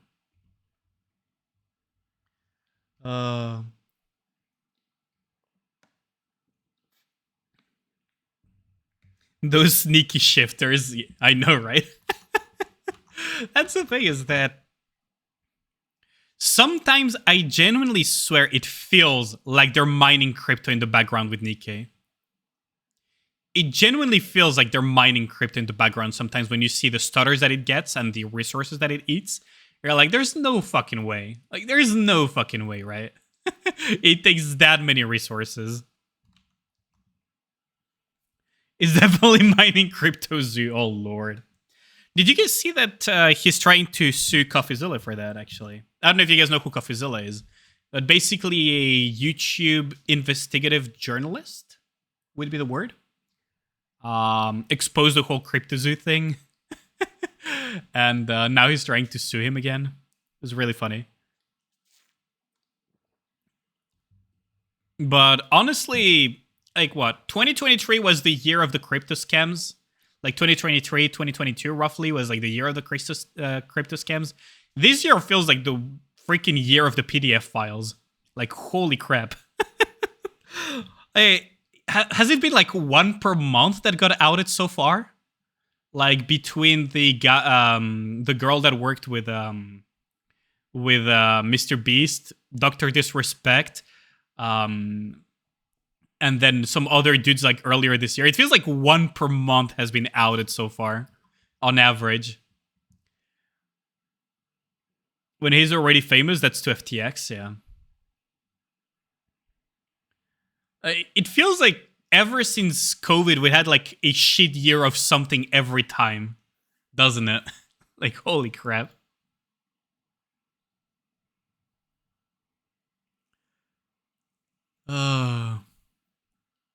Like, man. I don't even know what to think about the world anymore at this rate. It's like, damn.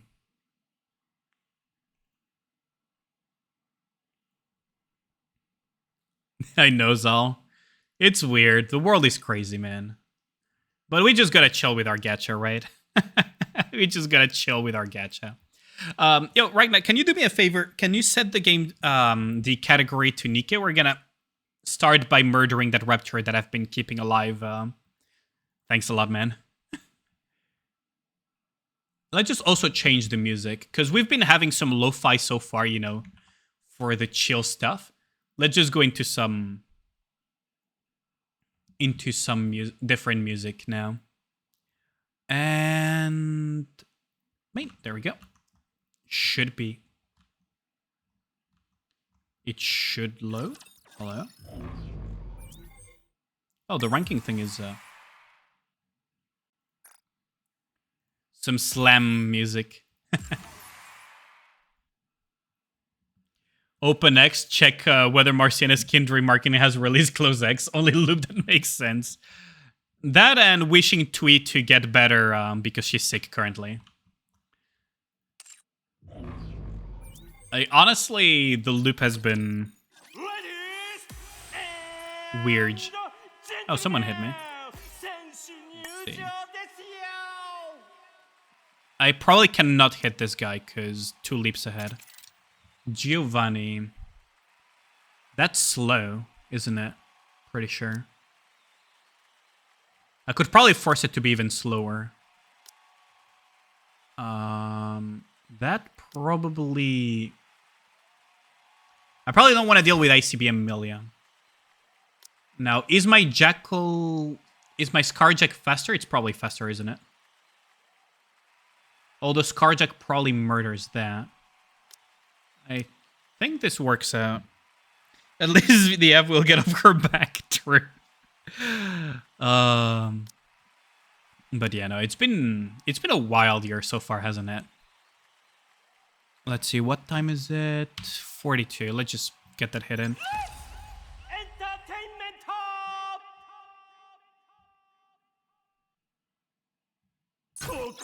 Oh, what? The first one lost. My Scarjack lost, huh? I guess Rosanna was enough to slow down? But Miracle Fairy is so slow, though. Oh yeah, I guess Blanc is also pretty slow. Well, I guess I'll get it back next time. That's true. I forgot I was running Blanc and not something like Noah. Fair game. I forgot about that. Okay, let's go into murdering the... Let's go into murdering that raptor. Because as you will notice, the only things that I've kept alive are EX stages because I don't feel the need to clear them just yet. But the entire map has been picked clean. I even already picked up all the relics. So, let's see. There we go. You have been kept alive for one singular purpose. Entertaining them. Enjoy the chapter 30 clear. I mean, I don't know if enjoyment is the word that I would use, but thanks, Tuni.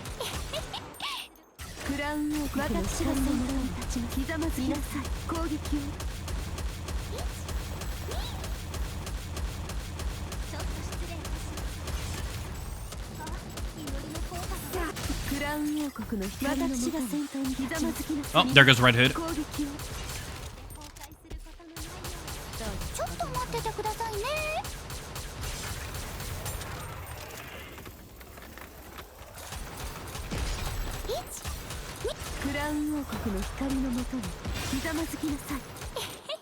Well, that's annoying.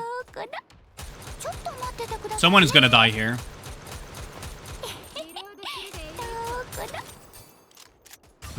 Oh. Oh, that works. That's 2 down though. That's not that's not nice.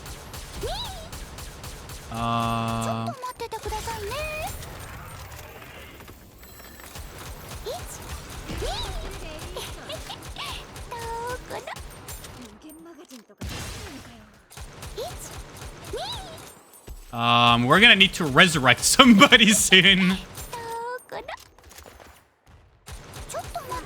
Rapunzel, please. For the content, yeah, exactly. Well, I guess I could go like this.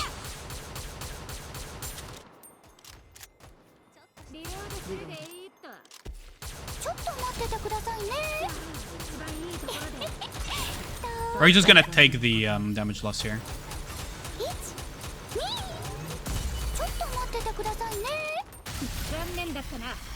Oh wait, that's gonna be annoying.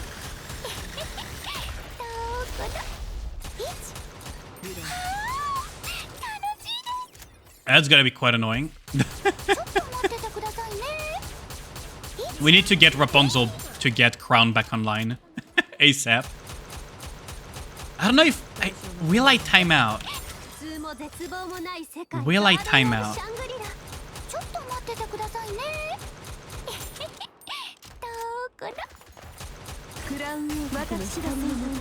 Okay, we got that. I'm probably gonna time out actually because of the bad luck. Now that we have the debuff, we might as well just take it.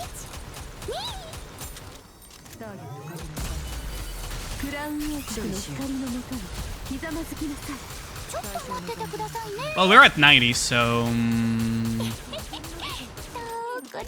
might actually time out. Maybe taking the 20% damage reduction was not a good idea. Yeah, we're gonna time out actually. Damn. Oh no, we're actually good. We're actually good. Never mind.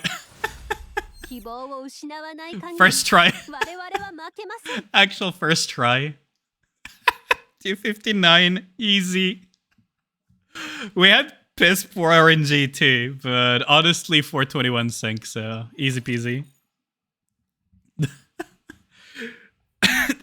I think the RNG couldn't have been any worse though, because it killed Crown, it killed DK Wife. So...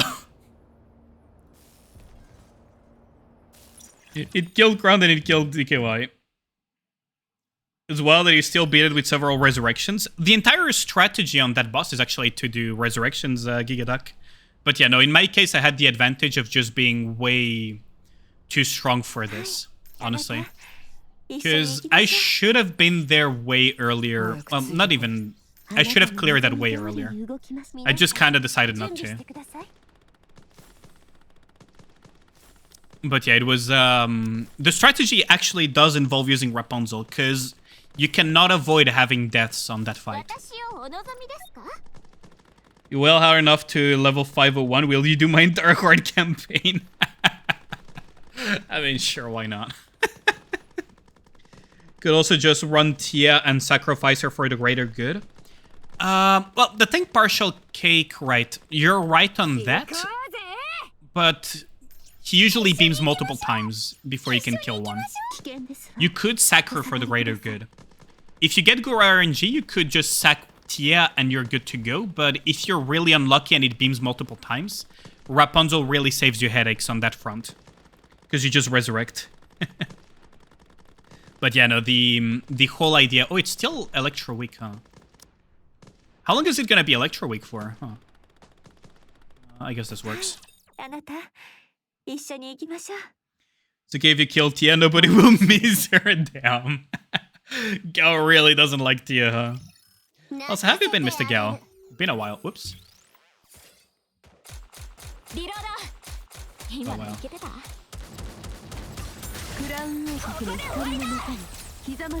Oh. Rip. Naga prefers Crown anyway. Oh, lord. Have you guys seen the NTR meme comic of Crown just NTRing Naga from Tia? Freaking hilarious. Wait, where is the burst gen spot here?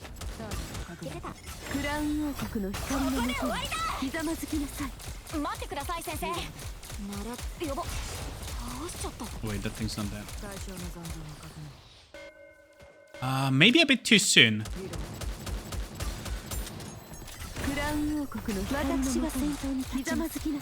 Because they don't kill SNEs, we're good. There we go. Recall correctly, the last 4 chapters are Fire Week except for the bosses. Yeah. Chapter...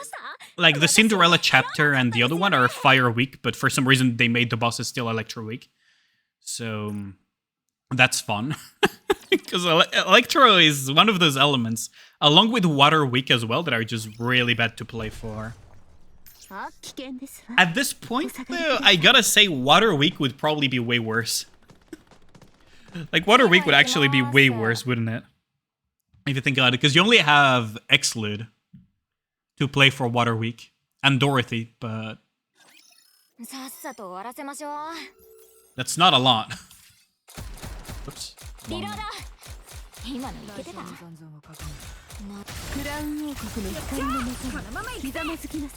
Now, the reason why I've gotten to really like playing around with using what's it called, Allyane instead of what's it called, instead of Scarlet is because the beams continue after you already wave cleared. So if you overkill with wave clearing, it doesn't really matter that much. If that makes sense. Because you have the laser beams afterwards that just continue zapping down stuff. I actually come to like it. Then 1, 2, and Ray exist. Does that mean we have 1, 2, and 3? Well, we already have Blanc, Noir, Jaune, and Rouge. So we already have the French names too. That's because you could make Tia suffer by choosing Naga. So you love the, that Dazzling Cupid event, didn't you?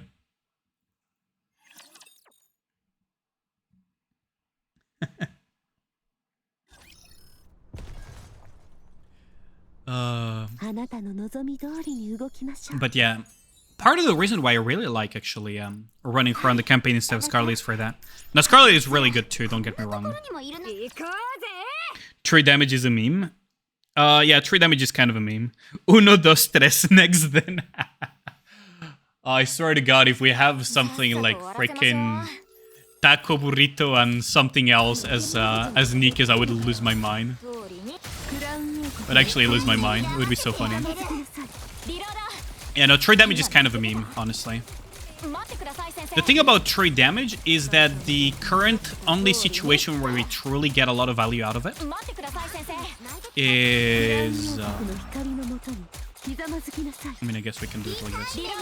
The only real place where you can get value out of 3 damage is on solo raid. That's about it. And in the absolute best scenario, you're getting like a 14% damage increase. Honestly, why the fuck not? Let's just go with this. Let's just go with this because it's funny. It's just funny to watch the little drones just absolutely annihilate stuff. And then we can just follow it up with SNEs. For good measure. Will Elysian get better units? That's a good question. Oh, right, I forgot to fix the Tanja, didn't I? Shinjuku asked me, will Elysian get better units? Oh, please, Shinjuku. As if we didn't already have Martian Tell me if it's too loud, though. Top-tier chaos. But hey, I'm all for greater insanity in Elysian. Just keep your mint picker tendencies at bay. Alright, let's not make things worse than your existence. Why is he calling you mint picker? I'm gonna need to change that. Oh god, you got absolutely ass blasted. And absolutely blasted, holy crap. Was the volume alright or was it too high? Let me just put it at 3, I think. Oh my god. Yeah, how's it going, Dark Knight Pyro? How am I so much better? It was too low, actually, really? Huh, okay. Well, let me just increase it again, I guess.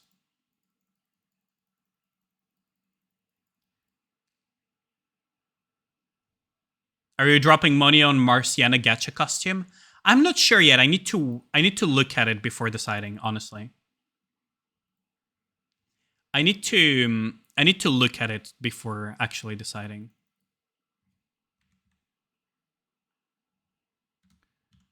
Okay, I am doing something that is potentially incredibly stupid, but now I have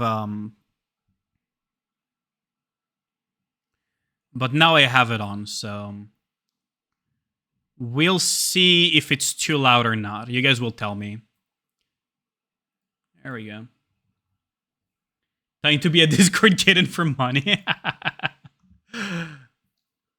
Next patch in PGR is cooking. Oh yeah, it is absolutely cooking. Did you also see the stuff in the CN one with the what's it called, with the new alpha? I wanna see some serious gambling return, Jesus, okay, Chad? How's it going, Noir? None of you guys have seen the PGR stuff with Crimson Weave's new skin and everything. Did I miss it clear? If you're talking about the boss getting executed, yeah, you absolutely missed it, Kino, unfortunately. I'm sorry.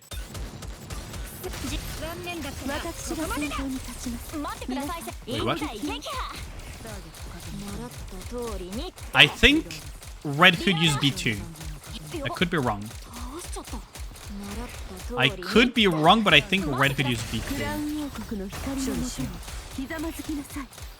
Oh, this is bad. This is really bad. Oh, it's binders too. I know exactly Drinking what... water yeah, ASMR? You humans are so weird. Okay, you die. You absolutely freaking must die. Stop jumping. There we go. Yeah, how's it going, Olivia? Thanks a lot for the hydrate. ALE Chen is not what I was expecting. We've had that for a while, but I had to disable it because I didn't want to pay for Tanja Premium. So I was waiting for the points to come back.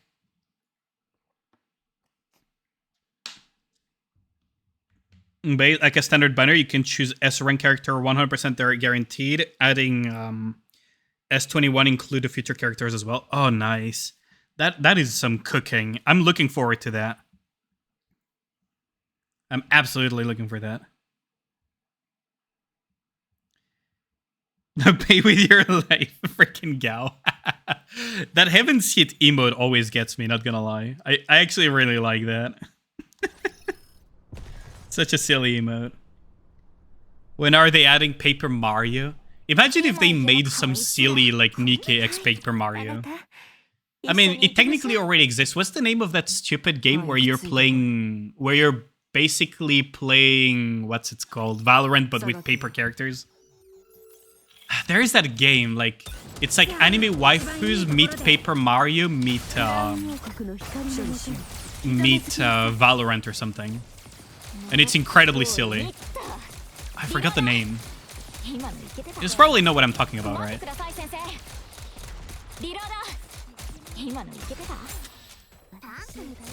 Oh, there goes my...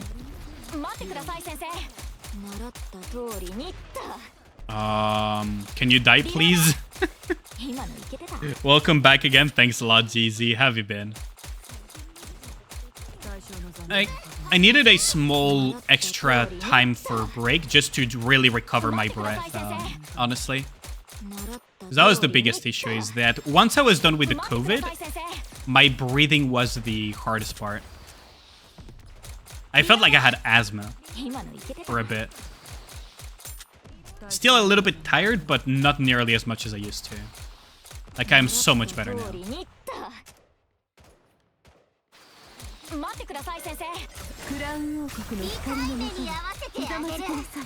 Must kill all of these first just to be on the safe side. We don't have a lot of time, but SNEs is just balanced as usual. Done with work early. Oh, nice. Was COVID more challenging than I thought? I've had COVID in the past, but this was a very bad case of COVID. Like, it had me completely in bed, unable to move for a full week. Like, it got me really bad. And I've had COVID in the past. That's the worst part of it. It was not nearly as bad as this. But according to my doctor, it's because my lifestyle has degraded my health quite a bit, so I'm cutting that out. Shit got reset, yo. Ooh. Okay, time for a reset, eh? Thanks for telling me, Twinny. Let's just clear this stage real quick.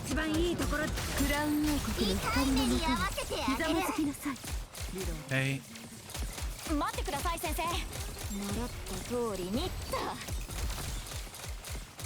Okay, this one goes down. These must go down. Oh, that thing is still alive. Okay, there we go.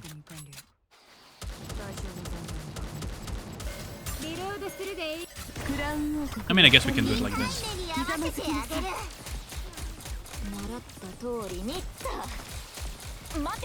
That thing is decently tanky, actually, huh?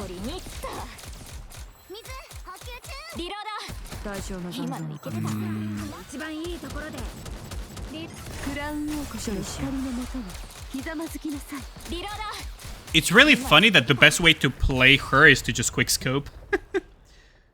Are you concerned of the frequency of gacha skins possibly being correlated with Shift Up's IPO? Absolutely not. These are things that are pre-planned with a lot in advance, so I'm absolutely not concerned with that. First try with 2 damage decreases. Did you just watch the clip or something, Kino?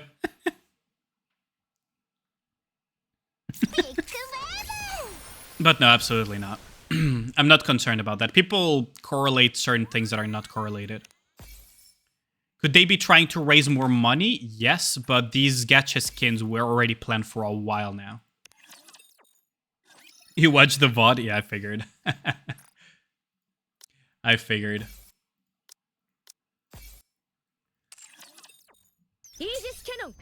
Now, is it possible?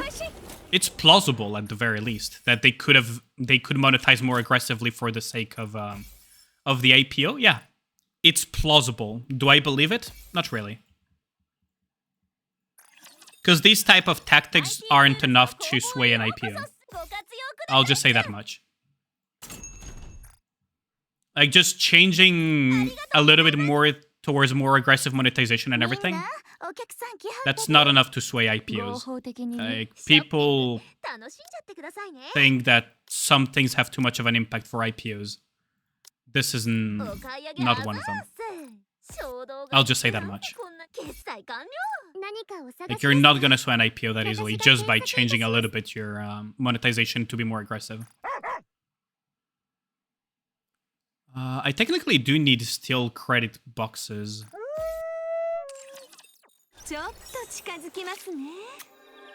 And before we're about to have gacha skins for 3 months in a row, Viper, Marciana, and whatever collab it is, you gotta remember that the timing is gacha skin for half anniversary, gacha skin for the summer event, and now we're getting Marciana, which is probably corresponds with the timing of another one. So, honestly, I think if you think that it's correlated with the IPO, you're reading too much into it, in my opinion. Speaking of stonks, rip past 48 hours. Dude, have you seen the Intel stocks, how they dropped? Oh, Intel made a big oopsie on that one. Oh boy. Intel did a big oopsie on that one, and it's completely understandable. Just well on Twinny's account, Sadie. There's been a great uptick in COVID deaths after people injected bleach to kill the virus. Fucking Ragnar.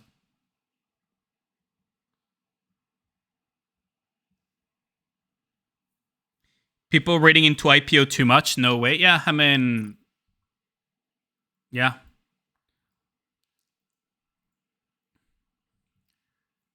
How surprising is it really, right? The thing is, a lot of people aren't... It's the thing about finance and these type of fields is that there is quite a bit of education that goes into it, but the barrier to entry to finance doesn't feel as high as other professions for some reason, in the eyes of like a lot of people. So it's kind of like, how do I put it? It's kind of sometimes when people talk about these things, it feels... I'm not saying that GZ is doing this, right? But when I read a lot of the kind of like things that feel like conspiracy theories about finance, about game companies, about all of that stuff on the financial side of things, BlackRock, all of that stuff, it really feels like these people that open up WebMD and think that they know better than their doctors, right? It really does feel like that sometimes. And it's quite interesting because it feels significantly more common in finance than in many other fields that have similar like levels of studies and stuff.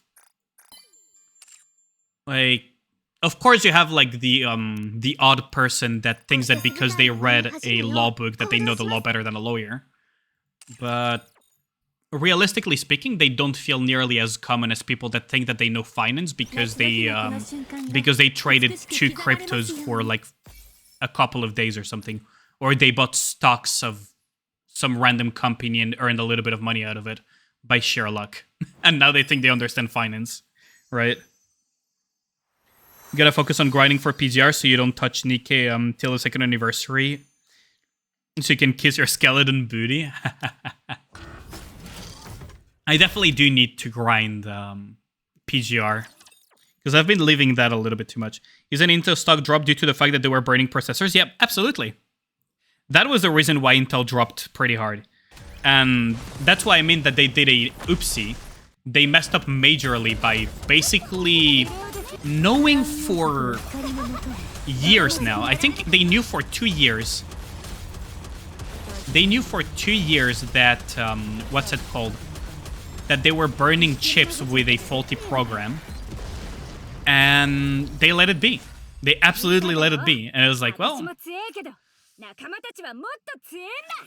The way they handled it could open for a class action lawsuit, which is quite interesting. I'm not a lawyer, but from my understanding, like my limited understanding of the law and how class action lawsuits and everything work, they could be opening themselves for that because they were basically selling stuff that they knew was faulty. And it tries on consumer chips this year, yeah.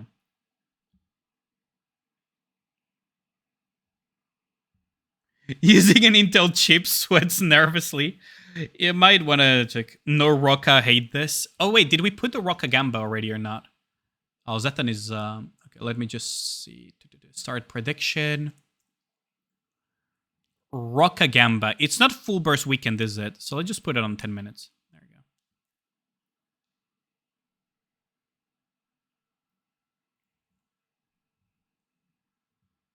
Only the 13th and 14th. Yeah, I put it already. Don't worry. No worries. But yeah, it's only 13th and 14th gen. Lamia, then the new Luna. After that, Alpha Yakuza. Yeah, there's a lot of things coming in PGR. It's gonna be insane. I think, honestly, yeah, I'm gonna grind core dust on this one. There we go. And just grab more core dust. I already cracked open a lot of core dust, so... You're on AMD, safe.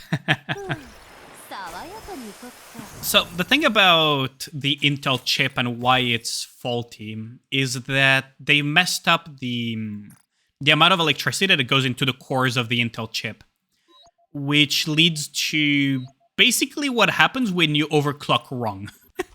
But it happened naturally to their chips because they fucked up majorly. That Alpha Yakuza, oh yeah. You're on 12th gen? Yeah, it's only for 13 and 14 gen, but they already knew that for 2 years already, so... That's why their stock also plummeted quite a bit, is the way they handled things. Overall bolting from the factory. Yep, exactly. Intel gave free overclocking. Well, I wish it was free overclocking, but unfortunately it was just feeding too much electricity without the returns.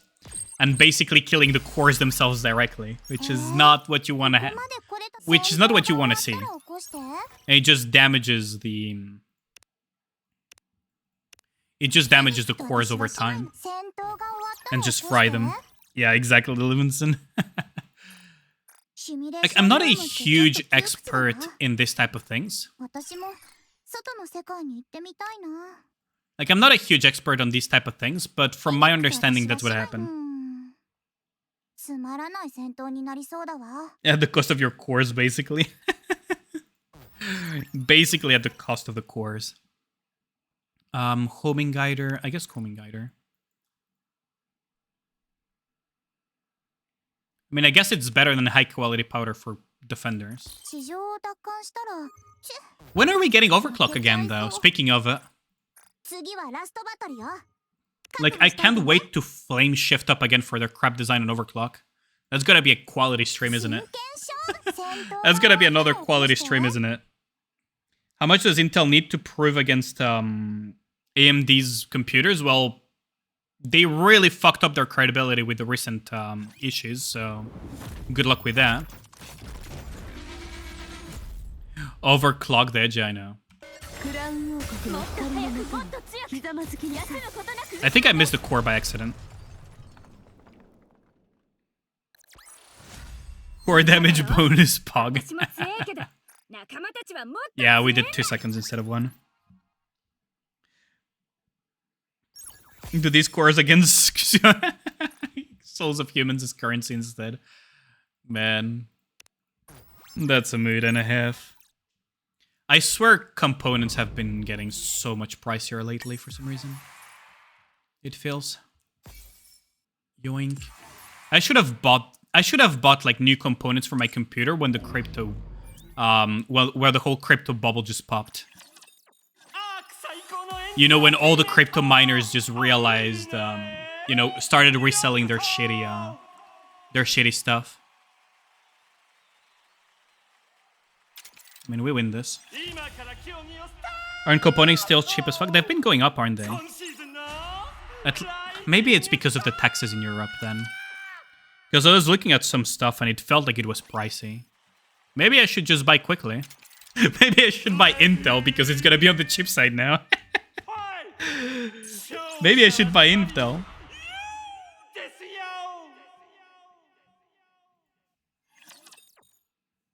The parsers are just high in general, yeah. I guess that's the thing. It feels like everything is just getting expensive, honestly. Not a huge fan of that situation. Buying low, nice. How about is week 2 of the Olympics ruining my life? Well, I went to the Olympics because, you know, if you can't win, you just gotta join them. But honestly, yeah, it's been pretty bad in terms of transportations and everything. Some stations are just not being served at all. And there's a lot of American tourists. And a lot of tourists in general. Like, more than usual. Which makes it quite difficult to move around, honestly.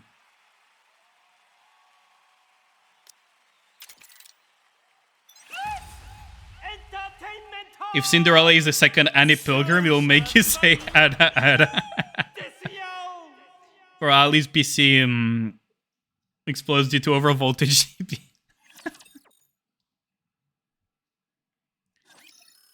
AI streamer incoming. I mean, could be fun to do for a stream, for sure. Not a huge fan of my voice, but I still like streaming with my own voice. The price dropped from like 1,000 to 700 for a high-end GPU from excessive to expensive.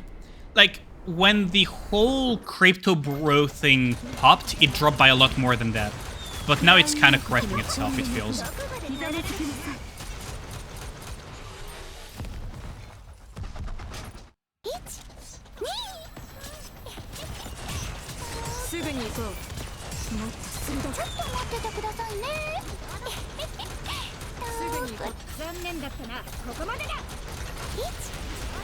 The fact that my SBS didn't kill that in one rotation says a lot.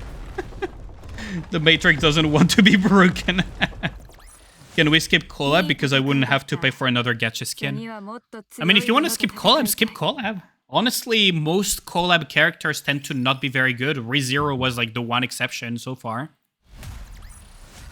But all the other collabs are kind of like... I mean, 2B, I guess, was... You could say is kind of an exception too, but not exactly. Zero Rockas, really. Damn, we got Zero. You skipped ReZero? I mean, ReZero basically gave us one potentially very strong future-proof unit, which is Rem. And Emilia, which is good in PvP. Nier gave us just a very fucking niche Nikke, which is Chibi, which sometimes sees play here and there, but that's about it. Got a conspiracy theory, the chips are exploding because the Matrix want to replace creators with AI creators, increases the influence. Imagine. Honestly, that whole AI bro thing needs to freaking die at some point too. Just like the freaking crypto bros. Like, that whole thing just needs to freaking die off. It's really silly.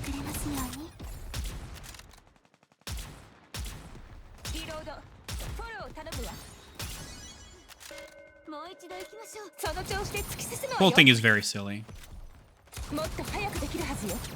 Now, if you want to see silly, just watch them heal my freaking Diesel. Makima was a PvP unit for a long time. Makima also allowed certain comps to clear train. But she kind of fell off really quickly.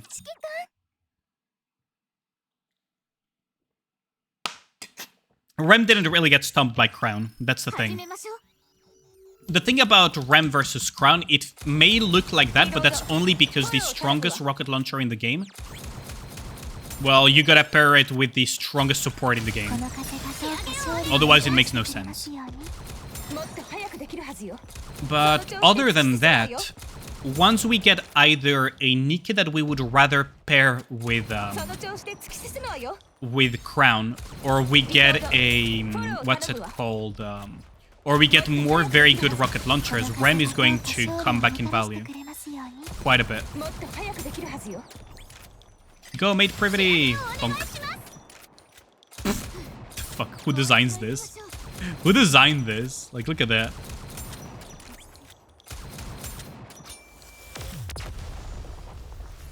Like a light, yeah. Sakura murder and Makima changed my mind.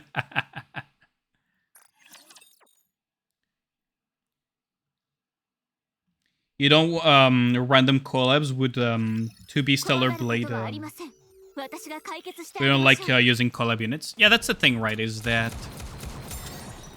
I've never been a huge fan of collab units in general. I get them because collector, but I've never been a huge fan of collab characters in general, because they tend to just never come back. And I'm not a huge fan of that, believe it or not.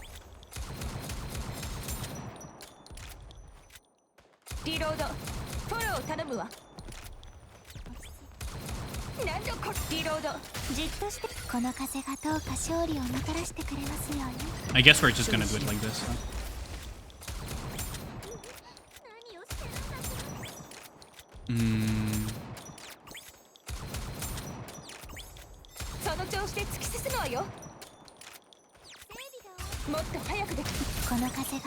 Okay. Let's just break her out. There we go. I really don't like glass bosses. Now to decide if it goes on Beast Soda or Summer Sakura. Ooh, that's a good question. Generally, I would say probably Beast Soda if you have a good shotgun comp. Otherwise, Summer Sakura is a solid option too. Also, collabs can never be canon, yeah. Because it's fan service. That's the reason. Collabs are only fan service at the end of the day, so it's... yeah, it will never be canon. For both IP right reasons and everything, so... Unless it's like a collab with stuff that is owned by the company that created it. So, for example, they could make Stellar Blade canon. But even then, it's very unlikely that they would ever do that. Right? It's highly unlikely that they would ever do that. Let's see. So what did I get even out of this? Ray's getting gear? Oh, Tetra.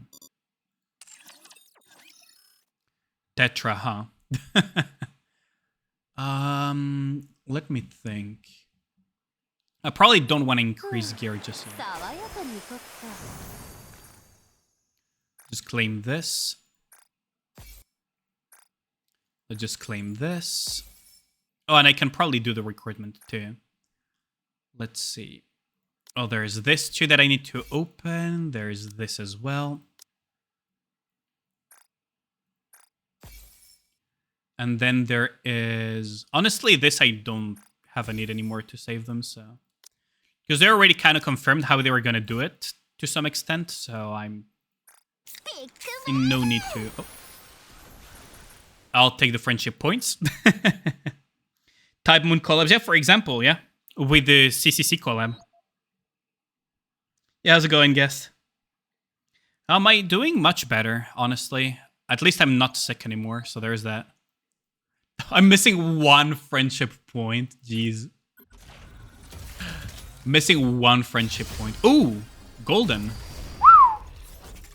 Well, I guess we hit gold there. And it's the first sneak case, so what is it gonna be? Elysian? What is it gonna be? Oh, DKW, I'll take that. I'll take a DKY. I'll absolutely take a D-Killer Y. Absolutely take that. So now I have Core 1 DKY. Bleeding over no elegant B soda. If Gatekeeper and Canon, they're all Canon. I mean, that's the weird thing, right?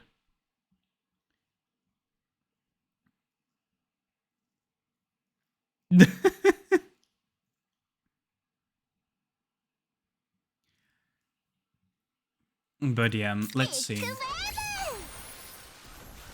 I'm still missing one freaking friendship point to do my second... Oh, there we go. Did we get the last friendship point that we needed? Sent and received. Okay, so we got our last friendship point, didn't we? Yes, we did. Okay. That way we have the 2 10 pulls a week weekly done. There we go. That's a lot of SSR of SRs too, so I'll take that. I'll absolutely take that. There we go. Nice. That is actually really nice, honestly. I'll absolutely take that. How do you have odd points? No idea, honestly. Probably a day I forgot to collect or something.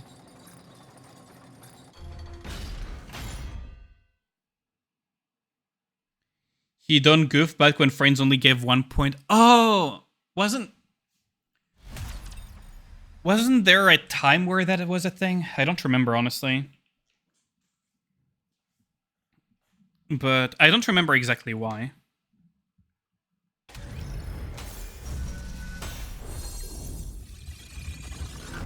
But yeah, I will permanently have 1 friendship point just...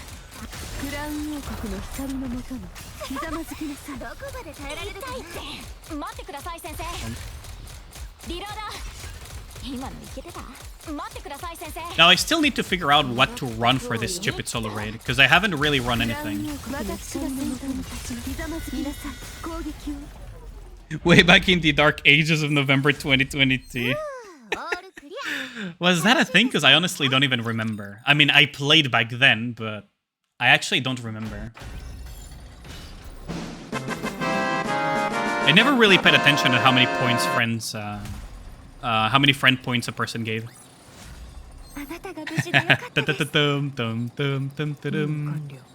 Gotta love that. I also need to do the Lost Sector. I actually haven't labbed this stupid thing. When you have 1 point extra, really? I actually never really paid much attention to how many friendship points people gave and everything. Sniper rifle. Do I even have still sniper rifles that could use it? Let's see. So Exia already has her treasure, so that would mean either Dola or I think Yulha already has a treasure, right? Oh no, Yulha doesn't. Yulha doesn't have one. I guess Yulha would be one of them. Would I want to put it on Dola? I guess Yulha is like the most likely candidate. It's either Yulha or like Dola or something. Because Horan, unless she gets a treasure, that's not happening. And Summer Mary doesn't need it. Nihilistor is not getting it either. I guess... what is my strategy for dolls? Slap SR and R dolls on Nikes that are meta, that are useful for campaign push. Because that pads their stats. And other than that, level up the blues with blues or level up initially with blues. And pay attention to the percentages. So for example, if I go here, and if I go to maintenance, you'll see that it has 16% and then you have 50%, right?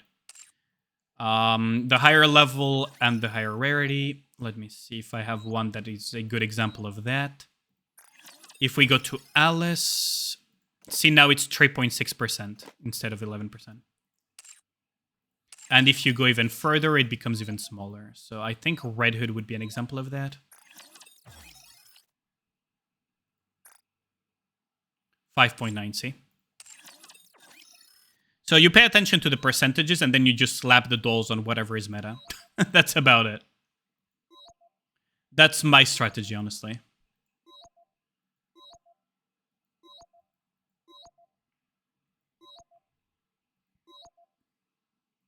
Actually, I'm surprised. So I don't have an SR, but I can actually increase this with 16% rate, so... How much can I increase it in one go? I'm also considering... Now, here's the thing, right? I'm a content creator, so I'm also considering just straight up getting things... Silly things like Viper... Like Viper's freaking treasure item or something, but... I don't know how much I would want that, to be honest. Because so far, the Nikes for treasures that I have picked are basically... either niche meta picks or... niche techs that I need for PvE. Because I don't care about PvP that much. So for example, Exia, really good for covering electrocoded, especially in co-op and stuff.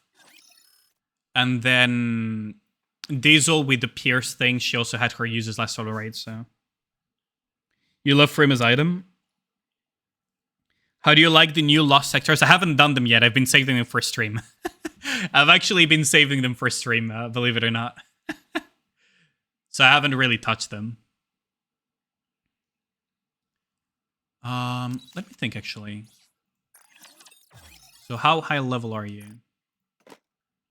I could increase SBS, but... I don't feel the urgency to increase SBS. Because, for example, for campaign push, I would use Red Hood way more. But it's 5%. I really don't like this. They need to fix the doll system, honestly. I don't like how it works. I genuinely don't like how it works. I think I'll just increase Ein for the solo raid, though. I think I'll just increase Ein for the... solo raid. Using frame at the solo raid, so at least you get use out of it, even though it might not be the best strategy. I mean, that's fair, right?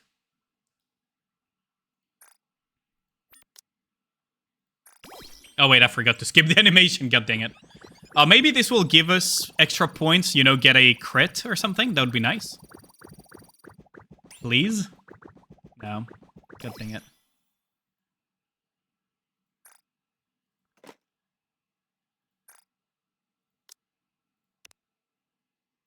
Okay, now we skip the animations. Skip gang wins, maybe? Oh yes, it crit. It went straight to phase 10. Yep, that's a win. That's a win in my book. Holy crap. not focusing on favorite items. I might get some favorite items here and there, but I just wanted to get this out of the way. You're doing Allyane, Chibi, Freeman, Drake. Because the other favorite items that I have left over to do are Laplace, which doesn't interest me that much. And after that, there is like Viper. And Freema, I guess. I think there was also Freema for the favorite items, right? Yeah. Honestly, I would like to get Viper 1, even though it's not that amazing.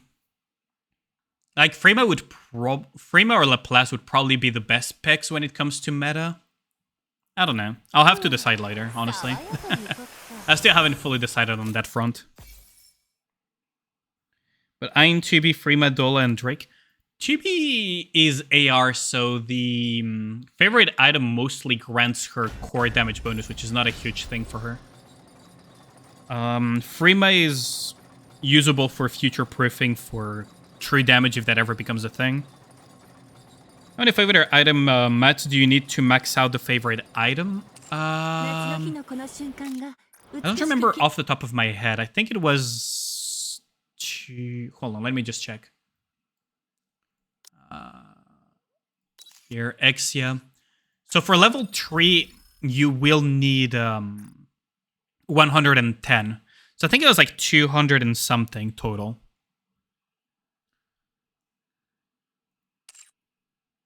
Or like close to 200. 160 was it? I thought it was closer to 200, but if it's 160, that's easier than expected. There you have it. I don't remember, honestly, because when I got them, I just decided to just boost them immediately, since I already had the items. 50 for level 2 and 110 for level 3. Okay, yeah. There you go. Oh, yeah, because level 1, you don't have to pay for it. So, yeah, it's 160. Yeah. I also wish they added a way to... What's it called? To convert the excess materials that are left over. Because I have excess of these. Right? Like, I have an excess of these that I just can't use. It's pretty bad, actually, if you think about it. It's actually pretty bad because before that, you need to use these stupid things to get there. Like, already getting there is an annoyance in itself. And then you have to also gather these, which you only gather 3 per day. You gotta remember, you only get 3 per day, so I wish... Like, this is the thing that kind of annoys me with Shift Up.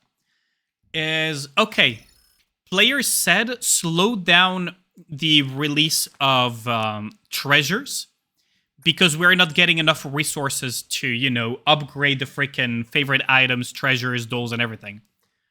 That's the main reason why people didn't want to have the current release pace. What would have been nice is if Shift Up, you know, just increased the amount of resources we got for them so that we could just do it more easily, but, you know. It's gotta be a gacha game, so the solution would be to slow down the pace of release, which is nice for themselves, but not for us. Especially when you consider the pace of Nikke releases on top of that. And then you add on top of that the fact that they added this bullshit. Which, honestly, is like, damn. Yeah, how's it going, Tycoon? You don't have your first because you keep failing 30%? Damn. Yeah, that fucking sucks.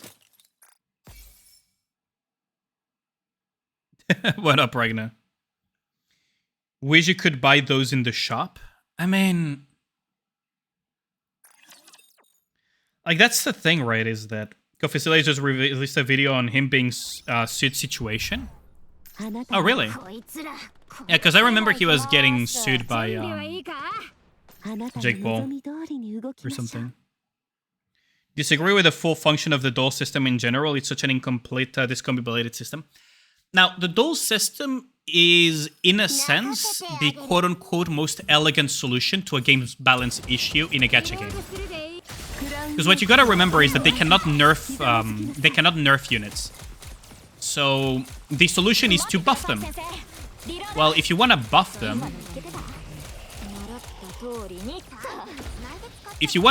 you could also, you know, make exclusive items that buff them to also keep the players in a gameplay loop. right? And thus the elegant, quote-unquote elegant solution... Oh shit, I absolutely shouldn't have done that. The quote-unquote elegant solution of... what's it called? I probably should reset this. The elegant solution of creating the unique weapons or treasure item in this case, like exclusive weapons, treasures, whatever you want to call them, is not new in gacha games. It's a solution to the fact that Nikke... Originally, it was a solution for... Oh, for fuck's sake. Well, originally, it was a solution to power creep. Originally, the solution to power creep, to keep past units relevant, was to create a system that would allow players to improve their characters. Instead of just straight up buffing, just add a gameplay element on top of it. Which is honestly a clever solution. And it was the most obvious solution that Shift Up was going to take when it came to dealing with the gaps in power. Instead of just straight up buffing, you know, they can just, what's it called? Oh, for fuck's sake. They can just, you know, use the unique weapon system, or treasure system as we call it here, to instead, what's it called? To instead buff Nikkes that are a little bit low on the power level scale back up, and just create a gameplay loop on top of that. The issue with Nikke is that they release Nikkes way too quickly. In between work, you've been testing teams should be around 5.2 to 6.4. Oh, nice. Yeah, absolutely. Go check out Zethan when he starts streaming. Like, absolutely go check out Zethan. Did you see the FGO append skill drama? I didn't see the drama, but I have seen the append skill, and I find it very silly. Now, FGO originally had these rank up quests and everything that were pretty nice. You would complete a little story or a little quest, and you would get upgrades to skills and everything. Append skill was just a way to make it more predatory. Because FGO was not predatory enough, apparently.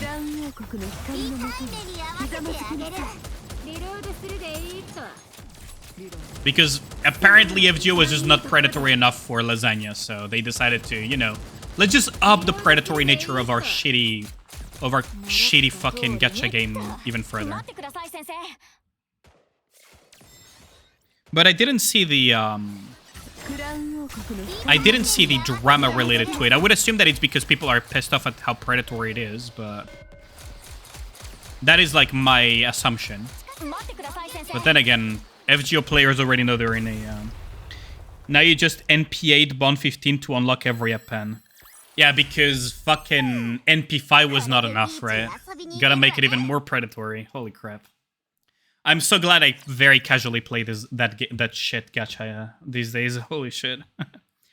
But that's the core idea, right? Is that it's a good idea at its core to create the unique weapons or treasures and everything, because it buffs while creating more gameplay or more content for the player simultaneously.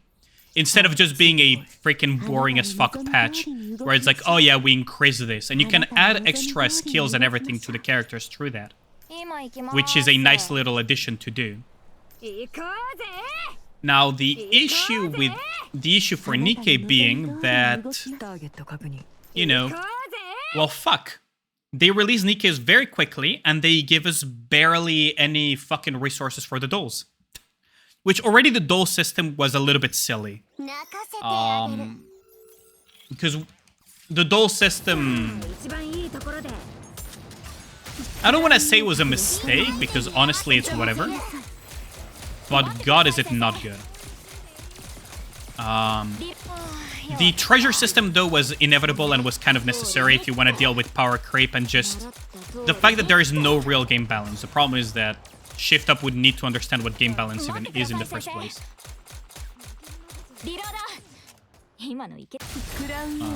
Well, I guess we're gonna use this.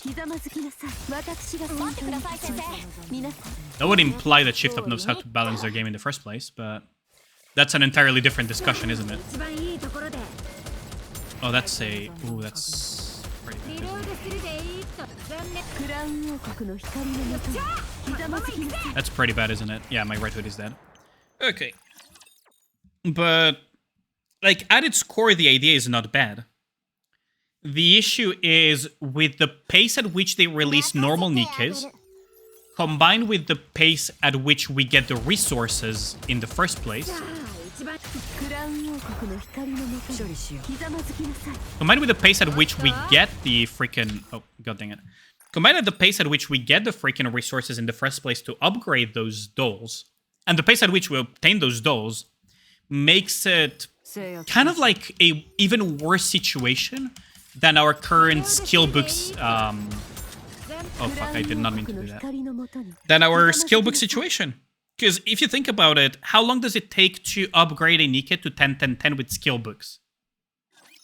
And then you realize that they release twice that many Nikkes at a minimum in terms of pacing. Like, holy crap.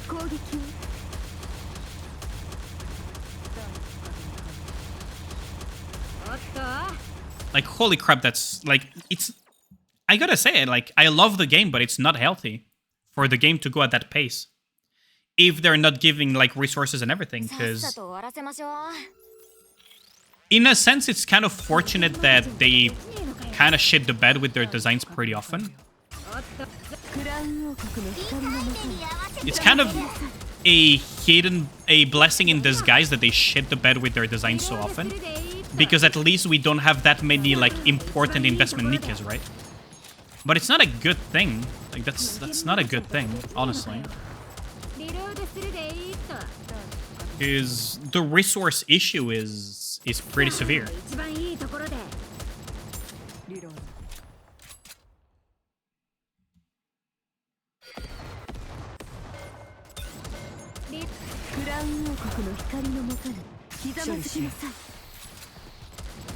I don't think I can clear it like this way.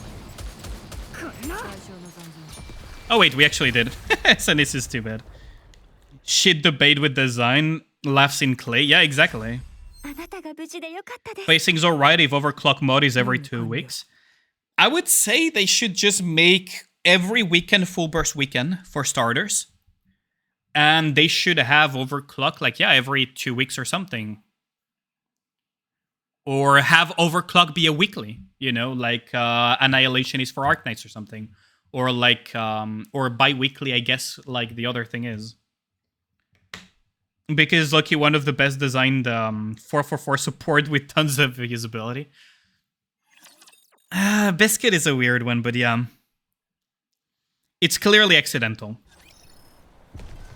At least one Rocka per day. Yeah, the fact that the Rockas are not guaranteed, because I'm just talking about skill books right now, right? You gotta remember, I'm only talking about skill books. I'm only talking skill books here. Then we also have the issue of gearing up, which is Rockas, on top of getting the manufacturer gear, on top of getting the credits for it too. And then you also have the issue of the cubes as well, because cubes have become significantly more relevant for campaign push due to the CP that they grant. So getting those cubes, especially for newer players, not people like me who have been playing for such a long time that I just naturally get freaking level 9 cubes and stuff, right? I'm talking about people that join a little bit later that have a more diluted pool of batteries that they get from solo raid, right? I'd like to guarantee one abnormal supporter gear per day just to make people rage more. Jesus Christ. Calm down, Satan. Holy crap. Chill, chill, Satan. Chill on that one. Holy hell.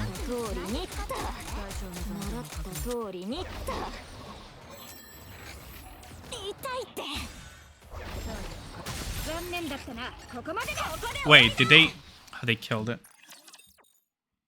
They need to pull doll drops in the dailies or something too, yeah.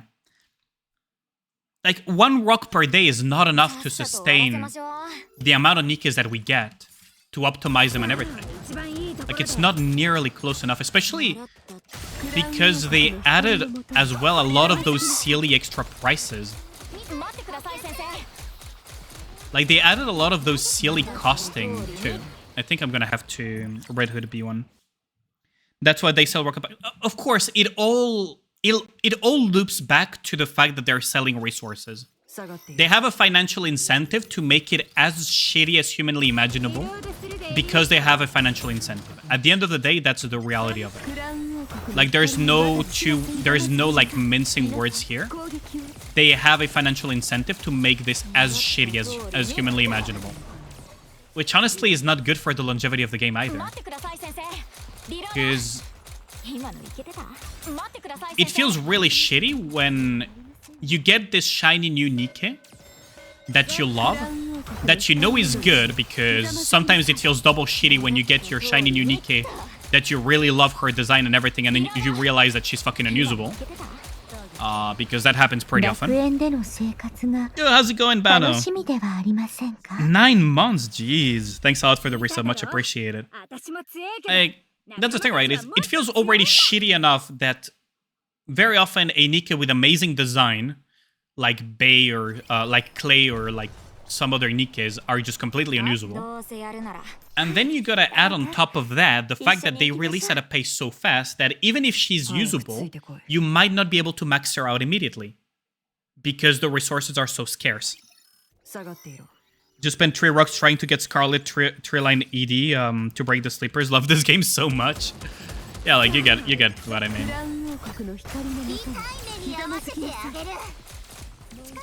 Like, this is just touching the issues in game design when it comes to, you know, to gearing up and everything, right?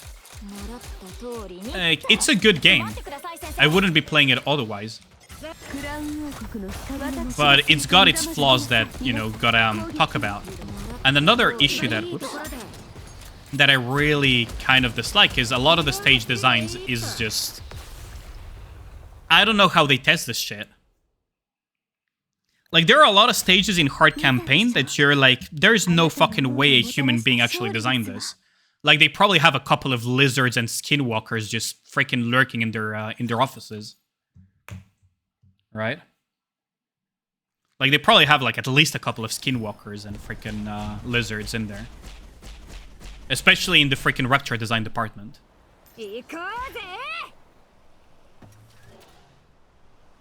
Do you not realize the recommend power is a thing? Fuck off, Tootie. You know exactly what I'm talking about. Solo Raid 2, somehow it's supposed to be doable on mobile. I mean, Solo Raid is a weird one. Mobile players will always be at a disadvantage. Like, you just gotta accept that. Mobile players are... they tasted at the... at the exact number, yeah. But that's silly, isn't it? If you think about it, it's incredibly silly to test it at power, when by design their game makes you fight at a deficit because of how scarce all of the resources are. Right? Like, by design, their game makes you fight at a deficit. And there are some stages that as soon as you enter a deficit, it becomes absolutely hell on earth, especially for newer players.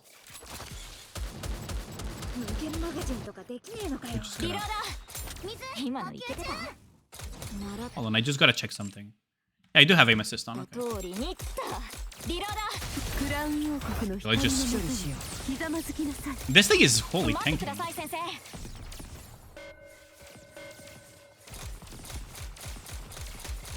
Holy tankiness. Oh wait, this is bad. Oh wait, we gotta clear these up. There. Yoink.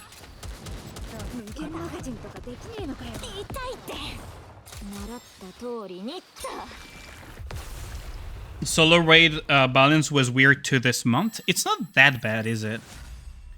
Like, what kind of overloads were even tested? Honestly, yeah. To me, it feels like a lot of the Nikkes are balanced without overloads in mind. Because a lot of these Nikkes just feel very balanced. they feel balanced or underpowered when they have no overloads. But then once you get overload involved, they become absolute monsters. And then there is pieces of trash that no matter what you do, they're still shitty. But they probably feel stronger if every other Nikkei is tested without overload. You'll see when you test it. I mean, I have already fought the glass slippers on campaign. So I know a few of its mechanics. I don't know how bad it actually gets, though, right? I don't know how bad it actually gets, but I have fought it in... and also in the previous stages of Solo Raid, but that doesn't really count for much.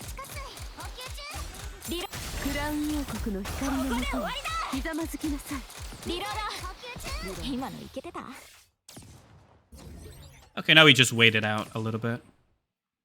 Go.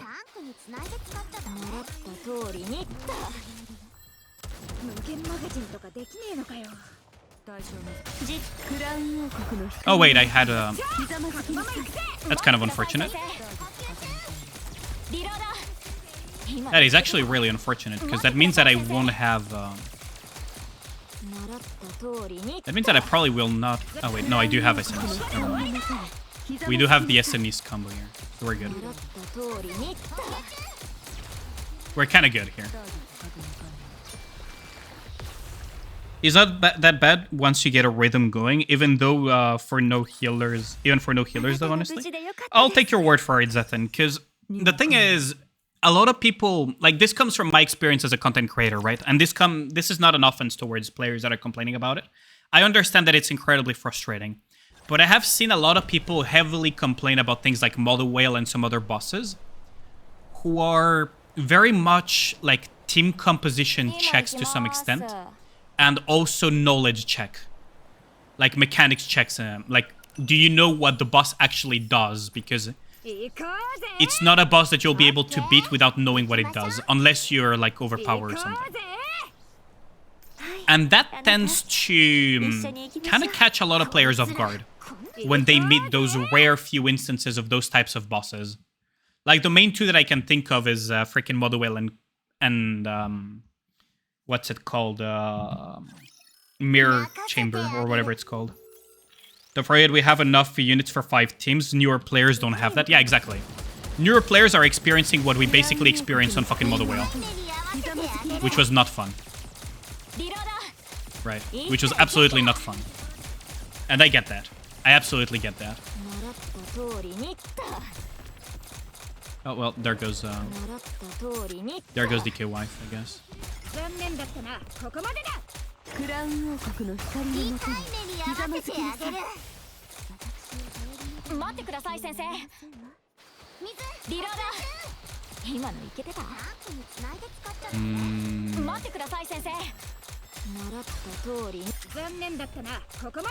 Well, we need 2 seconds. That's enough fun.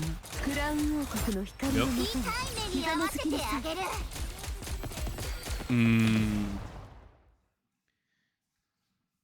Even players like you still struggle, GZ?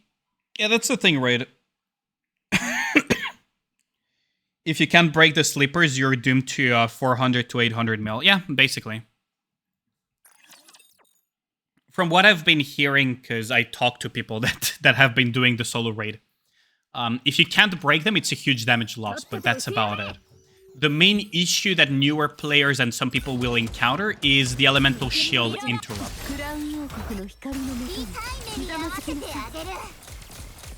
That's like the main issue that newer players will face, is not having, you know, being doomed 50 seconds into the fight, essentially. Because, you know, elemental shield plus one-shot wipeout.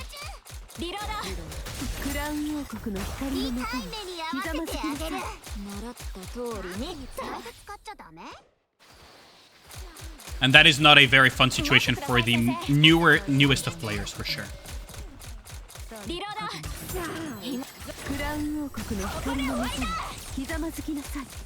Probably should get rid of something. Ooh, that's not funny. That is very much not funny.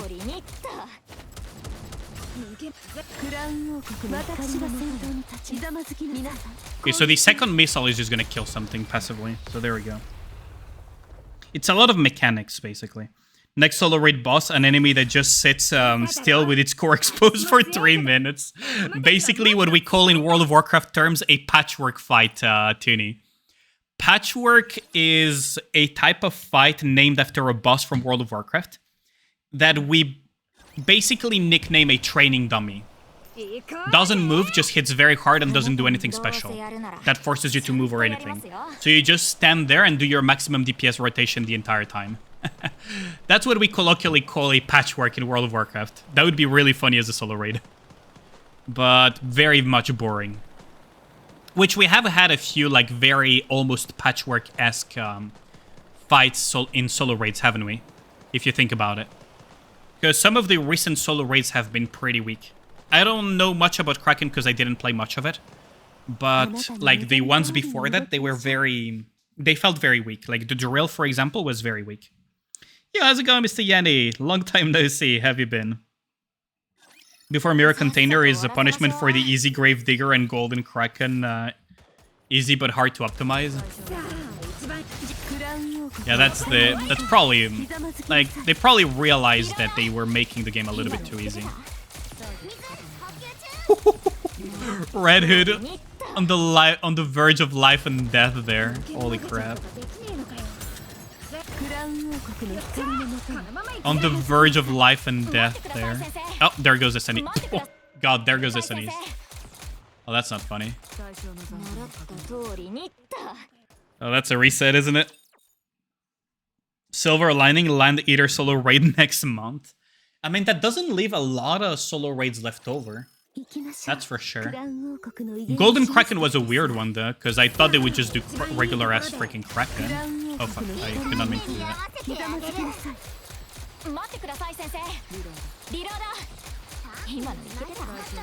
Hold on. Maybe I should just Red Hood B1 B3 here.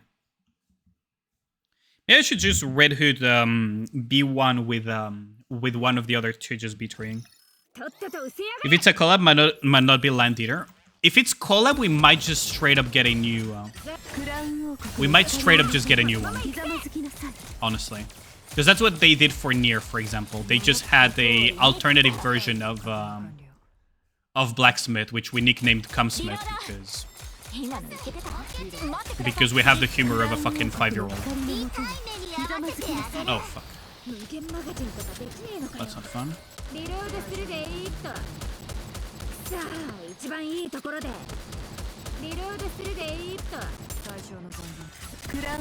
Oh wait, we don't have SNEs. Damn. We're gonna fight Native. Wait, is that a boss from Stellar Blade? Because that would be funny. Native Eater. White Harvester.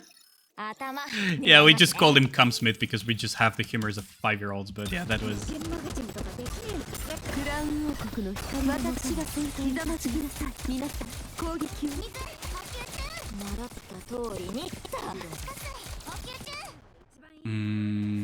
Maybe I should have just stalled there, to be fair.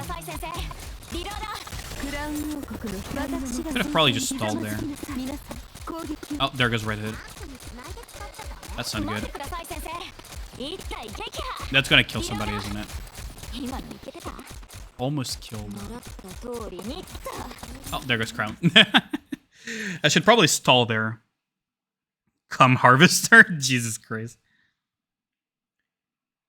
Nightibas are the Raptors of Stellar Blade. I see. I never played Stellar Blade. It's just what Sephi played a little bit, but, you know, I didn't want to blow money on a freaking PlayStation just for Stellar Blade.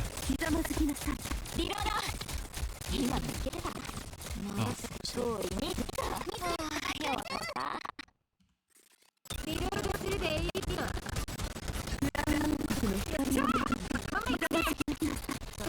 should absolutely try to nuke this thing. Wait, did that hit my cover? Oh, that's really lucky.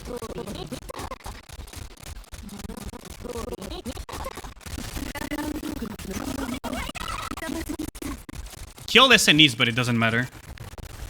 In-game audio dying? Wait, really? Oh my god. Okay, time to fucking execute OBS because I clean reinstalled OBS, by the way. I have reinstalled OBS now. I actually uninstalled and reinstalled OBS. So this is fucking why. Damn. Oh, thanks for the follow, DM Joe Jack. Much appreciated. So game audio is dying. Where the fuck is my game audio actually?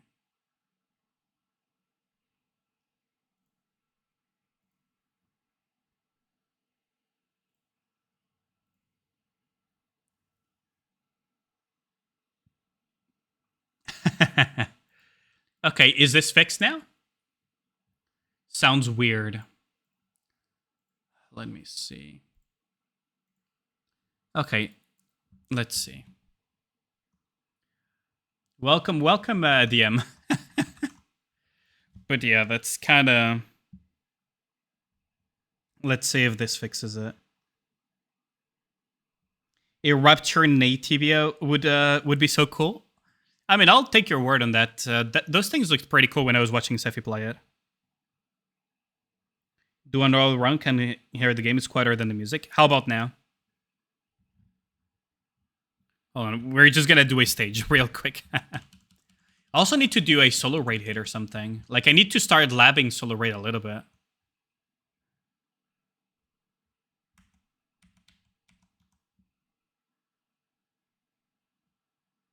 I need to start labbing solo raid a little bit.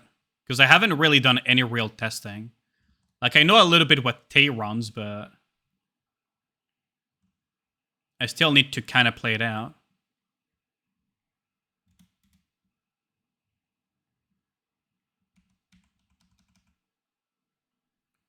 Those two are down. Need to kind of deal with the kamikazes to some extent and the seahorses. Fortunately, I'm not running a true Red Hood comp, so... No game audio at all? What? Oh, for the love of God. What is happening here? Huh? Oh, wait. Whoops.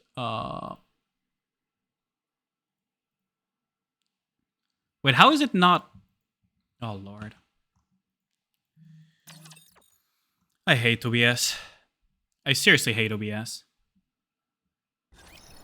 Oh, now it's working, isn't it? Sound is back. Oh, Lord. I love OBS. We all love OBS, don't we? Holy shit. They're doing a really good job at trying to convince me to go to Stream Elements, don't they? Or rather, Streamlabs or whatever. Oh, thanks a lot for the follow. Much appreciated, Ola.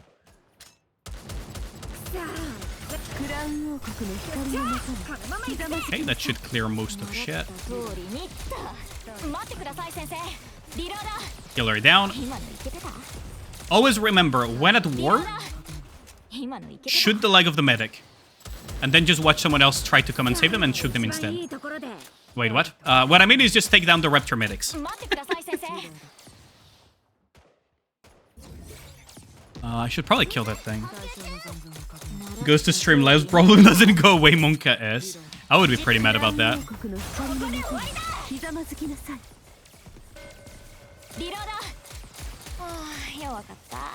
Throw cans of food. Oh yeah, that also is a good tactic, actually.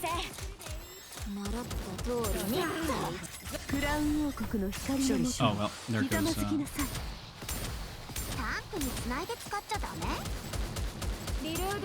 Oh, it's one of those tanky things too. Oh Lord.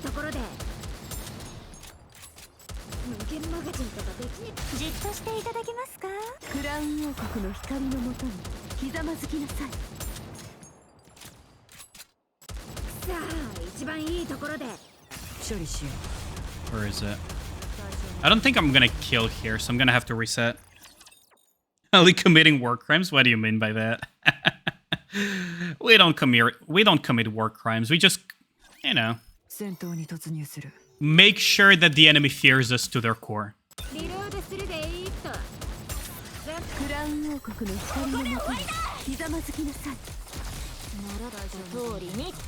You just gotta make sure that they're scared to their core.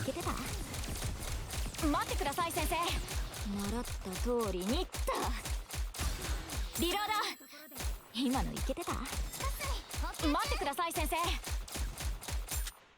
know, there was like this saying that you only understand that not everything needs to be solved with violence until a mosquito lands on your testicles. And for me, it's like, you know, the other option is to just make your opponents understand that you can castrate them anytime. Works just as well. That'll be pretty peaceful. Oh, god dang it. Oh, wow. Two got down there. Airdrops relief supplies too. Oh god. No, not those, Bandani. Ah, good lord, this stage, though. I guess the best solution is to just annihilate them with this, and then I guess Red Hood B1B3? That doesn't feel very good. What I should probably actually do is DB1 on the first one, and then Red Hood.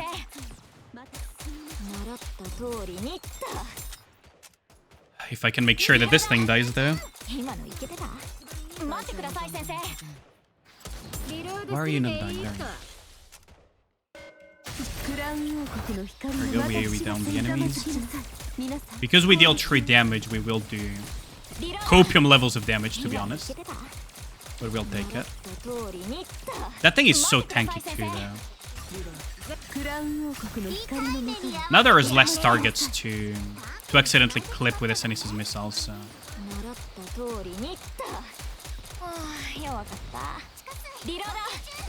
Can I get another Red Hood B1? No. We're gonna have to make do with this. Probably not enough time, though. They're so tanky. They're so freaking tanky.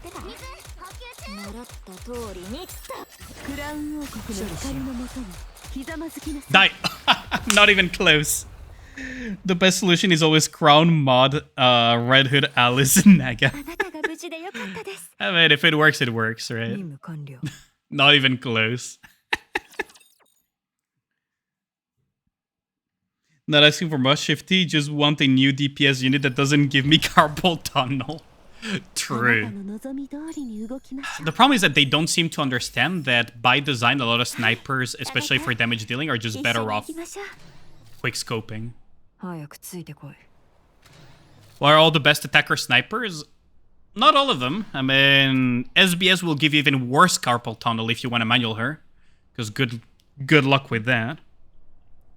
Unironically, just try to manual SBS for the duration of one boss fight in co-op. Just try to manual her, and you'll see that it's even more painful than manualing Alice. Because you actually have to hold a little bit longer than Alice. So you have like this effort of holding out and releasing, holding out and releasing, that makes it even worse in terms of carpal tunnel. It's really bad. You do Biscuit, I'm good. Now, Biscuit is actually fine because you just spam click very quickly. The act of pressing for a little bit longer, releasing and pressing and releasing and so on, like just pressing that extra like third of a second instead of, you know, a tenth of a second is so much of a difference.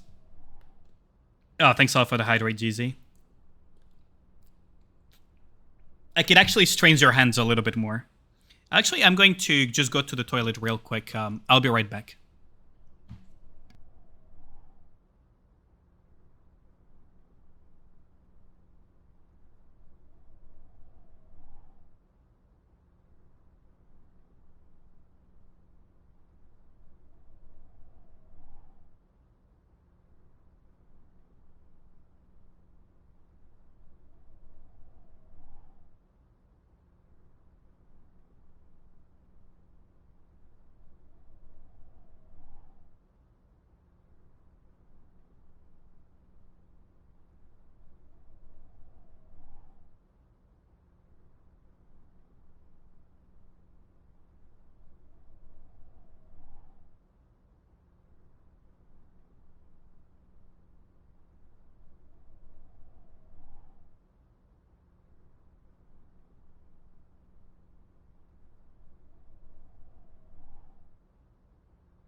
Took advantage to also get myself some bite-sized snacks.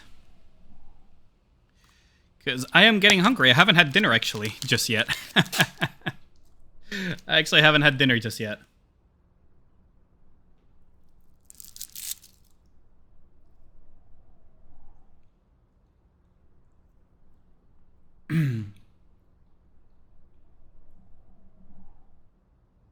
Let's see. There we go.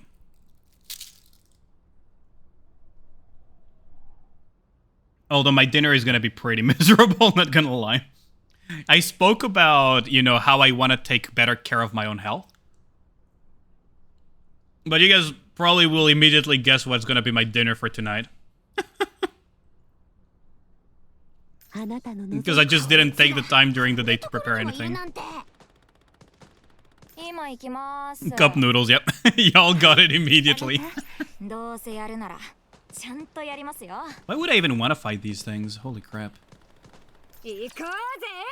Basically cup noodles, yeah. But hey, I got the... what's it called? I got the Amichan cup noodle stopper. Not that I'll use her as such, but it's technically a noodle, a cup noodle stopper.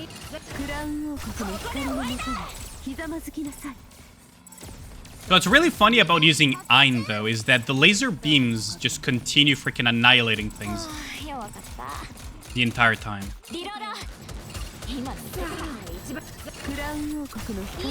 The entire time, Alyane's little laser beams just continue completely annihilating the enemy. Which is really nifty, because you have a AoE clear, and if you overkill, well, the laser beams will just continue killing stuff later.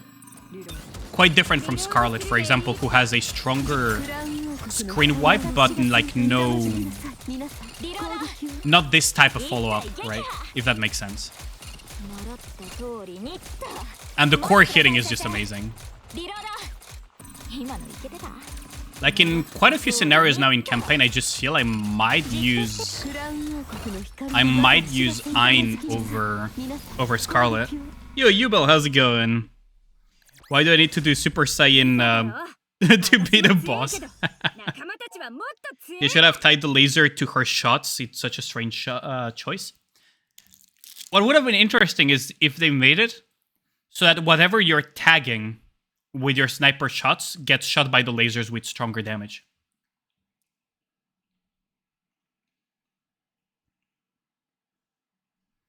Clip it, send it to Alex.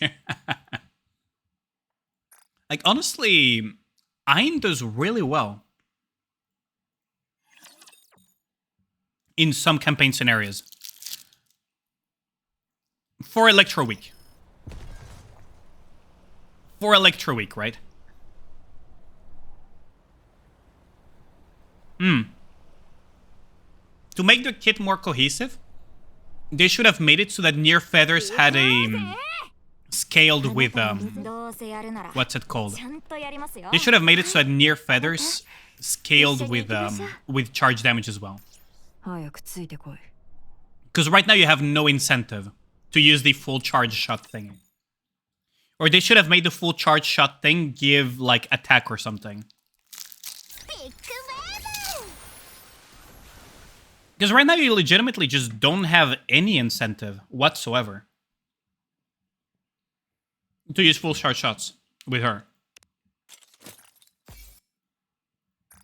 Because it's a damage loss. Quite literally.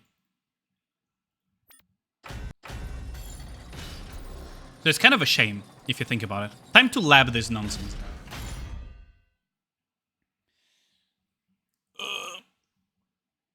She has two separate kits and only one is actually useful. Yeah, basically.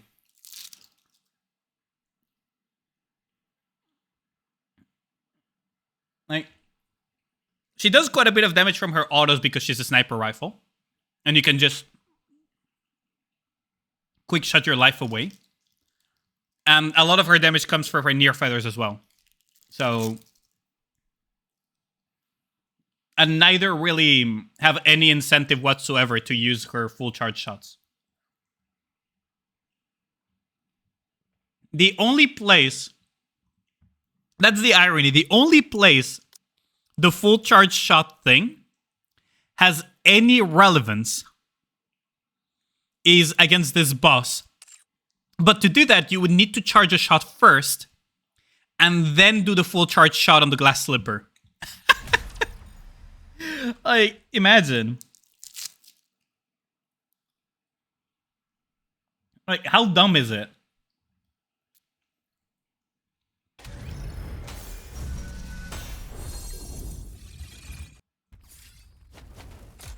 Okay, I'm gonna need to get used to...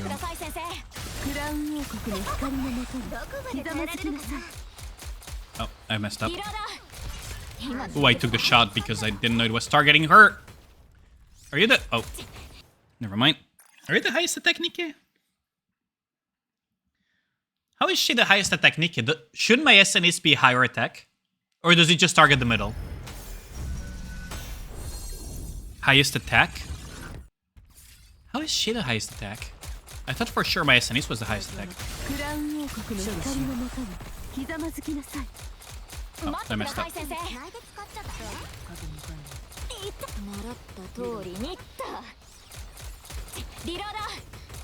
I need to split around a little bit the damage as well between these. Oh, so these also need to die in one shot, huh?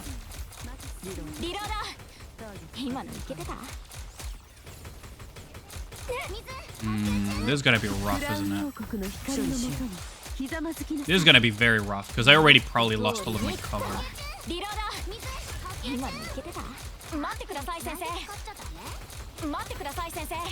This is rough.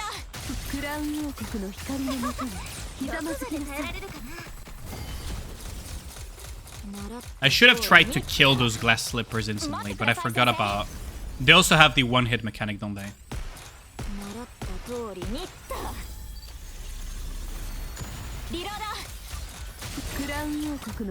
Okay. Just continuously do damage here. What's really silly is that to make use of her stupid ability... That was close. Oh, that thing is... Oh, yeah.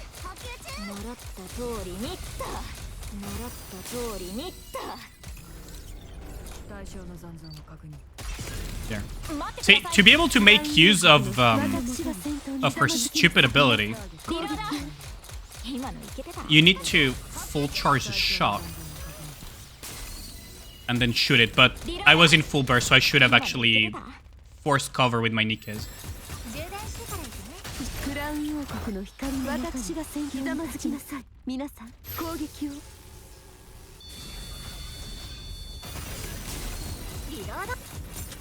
I should have forced cover with the Nikkes there. Almost all these shots are highest attack, I see.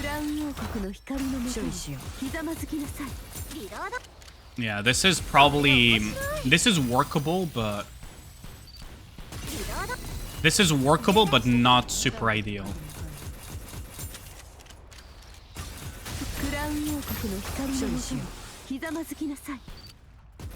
Oh wait, did I... Fuck, I didn't swap around.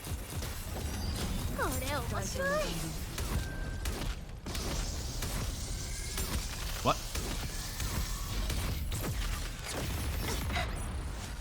Huh.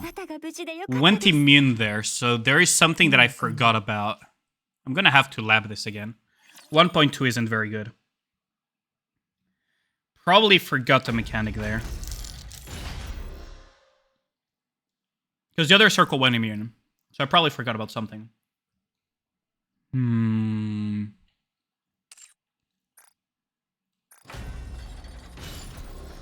Did the glass slipper activate during the Ellie shit up? That might have been what just happened. Its defense buff max out again, so shotguns are just weak against it.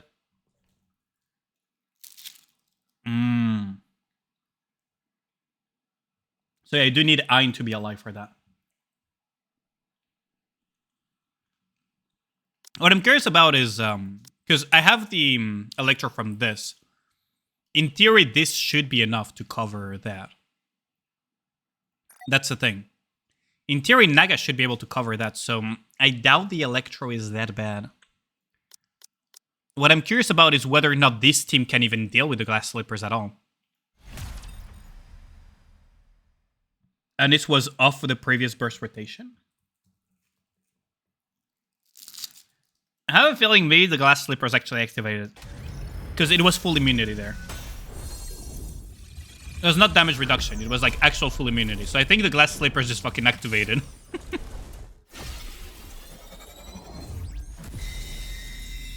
I think what happened there is the glass slippers activated mid-QT. Which honestly is fucking stupid if you ask me. Oh wait, no, I should use the other one first.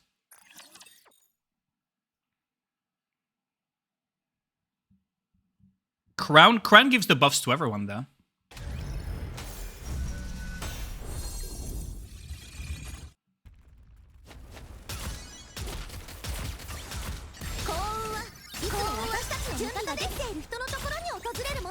I should have...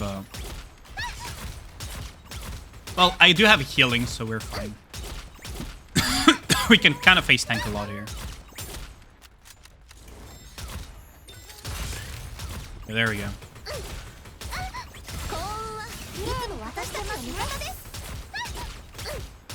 We have a lot of healing from Blanc Noir, so we can just face tank. Oh, that was not enough. Damn. I have a feeling that maybe you can just ignore almost everything here.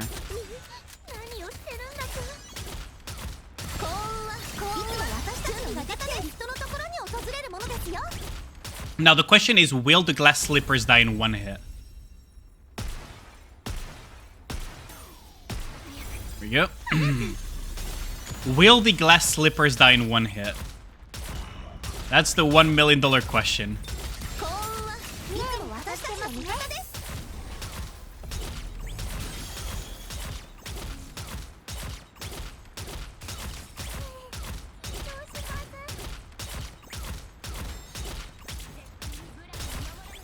Oh, that fucking hurt.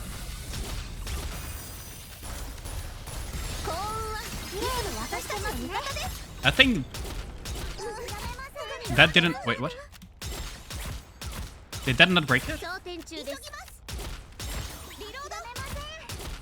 Hello?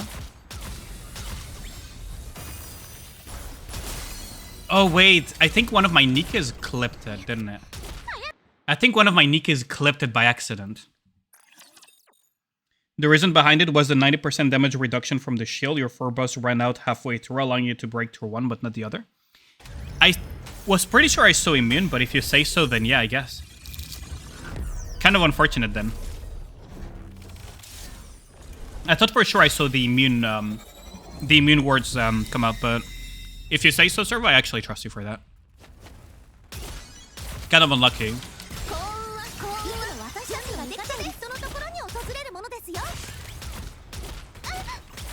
It's kind of funny how I have to pause my Nikas to do this.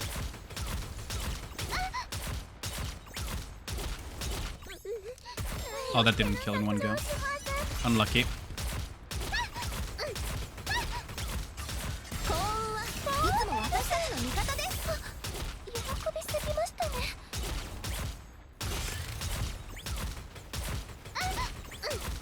I mean, I guess it's doable like that, but it feels really awful to do it.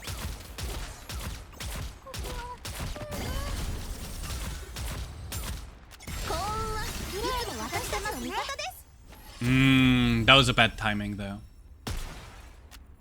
2, 3, 4. There we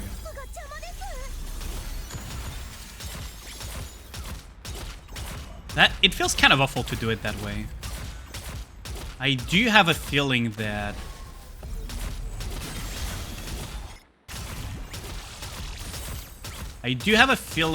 if I hard focus like this...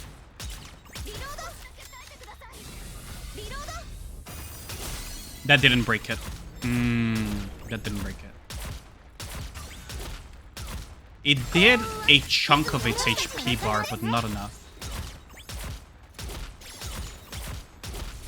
Let's try this idea again. How is it doing so little damage, though?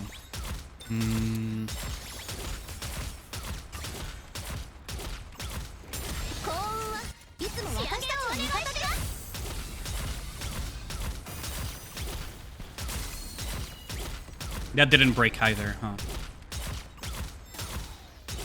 That's not ideal, but I guess if it survives long enough.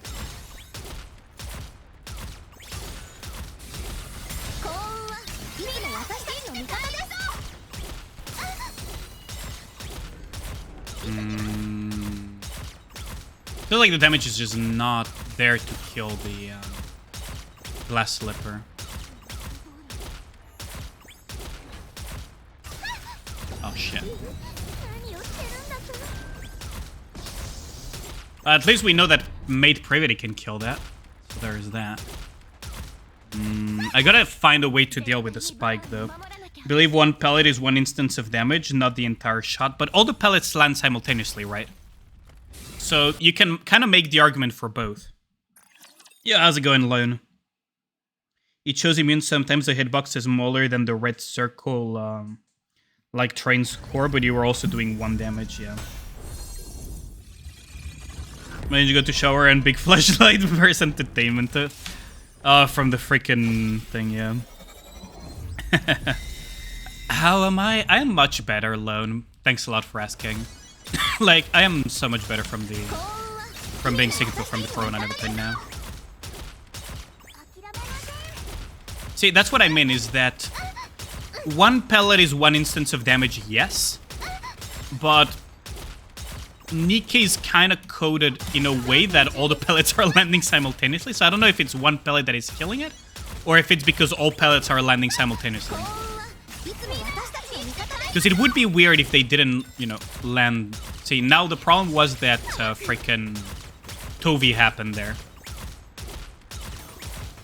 Good, glad you're feeling better. Thanks a lot. Yeah, honestly, I hate being sick. I feel useless when I'm sick. And it's really not something that I enjoy. Yoink, yoink, yoink, and yoink. There we go.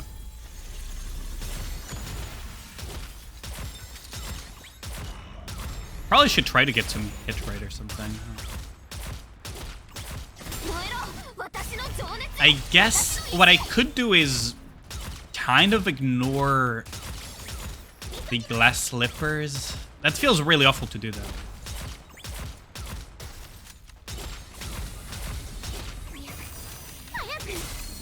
Yeah, it doesn't pan out if I try to kill the glass slippers, it just doesn't work out. Maybe in full burst I could do it. No, it's not even enough.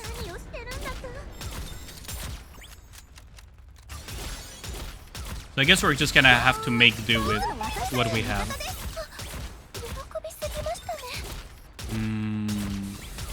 Doesn't feel amazing to do it this way, though, I gotta say. That fucking hurt.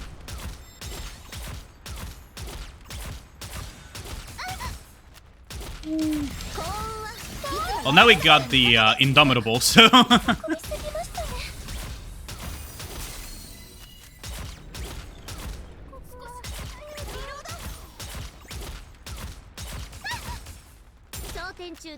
Okay, so here comes the next spike.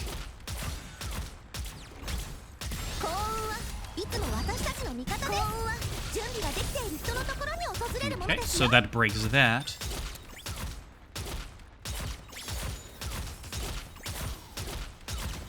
It's not amazing, but I guess it kind of gets the job done.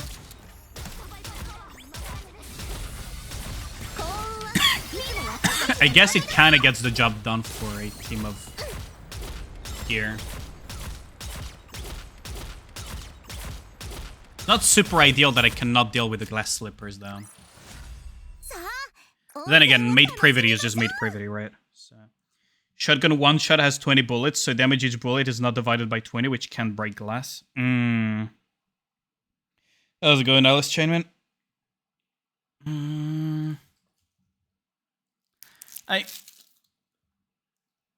I just wonder how in the spaghetti code the glass sleepers handle the pellets of a shotgun.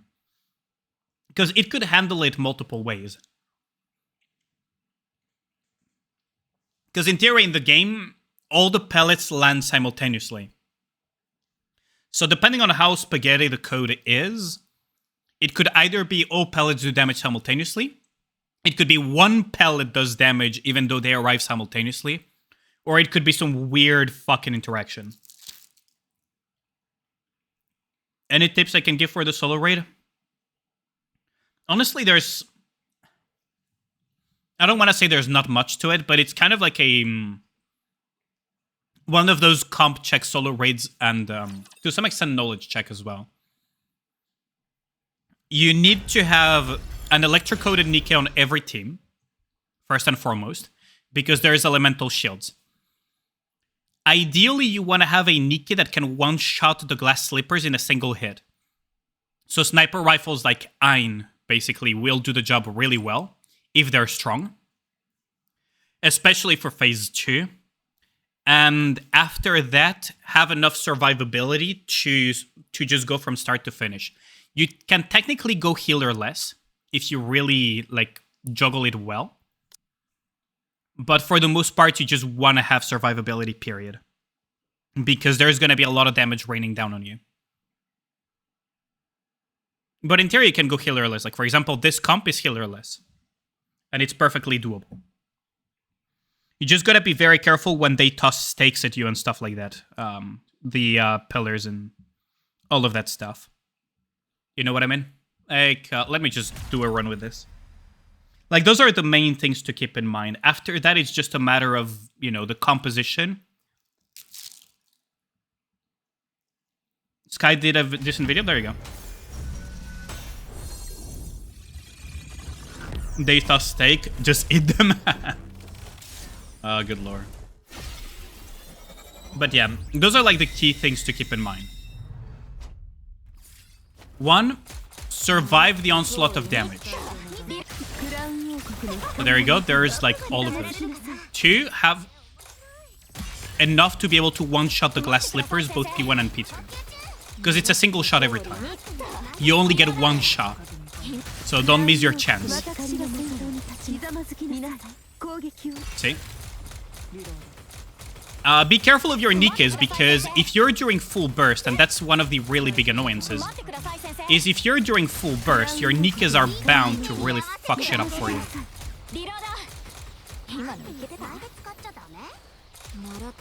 Be careful of your HP bar as well, because see, I took way too much damage with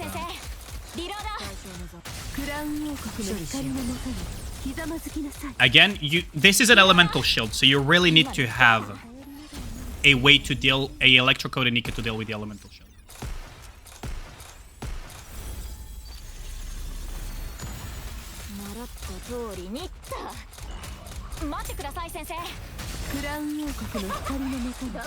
Personally, I just like breaking the core because it's a little bit of extra damage, but that's up to preference, I guess.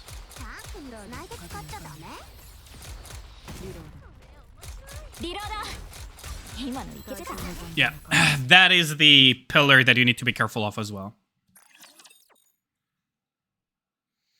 You get one shot to make it out alive, so higher and higher you chase it, they pay your money take. That's a different reference, but that works too. So yeah, that pillar you need to be really careful.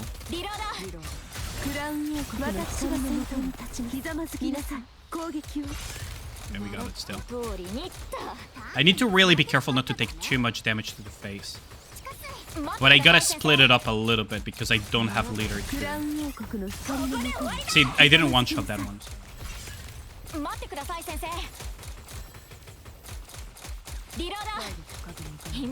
Need to be careful though.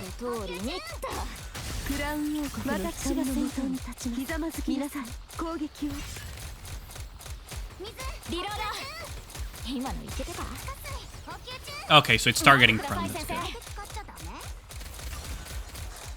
I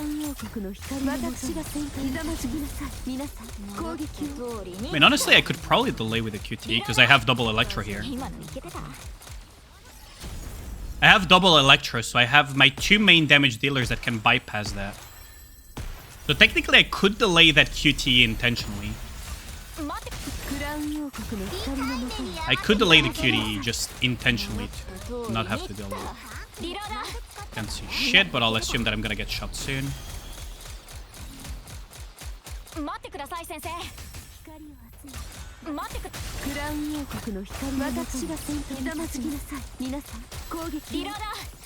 Oh, there was a spike. There you go. Oh, god dang it. So, when it opens up like that is when you can shoot it. When it opens up like that from what it looks like. I could be wrong, but it looks like when it opens up is the time where you want to shoot it. Not as soon as it appears. I could be wrong, though. I do need to lab this out a little bit further.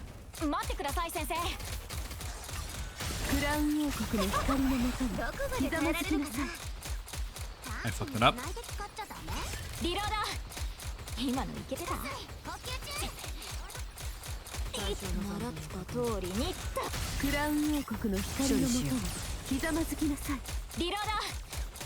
Again, I messed it up. That's fine though, I have a shield.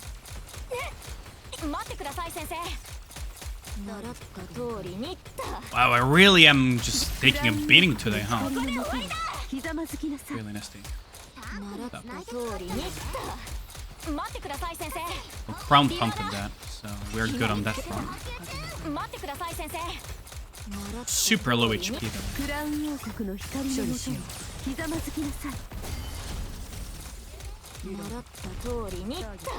Very low HP. I don't like this. I need to improve my HP saving with this comp. Definitely need to improve my saving of my HP here. Because I'm losing too much HP on phase 1. So phase 2, basically just anything will murder me. It's not good.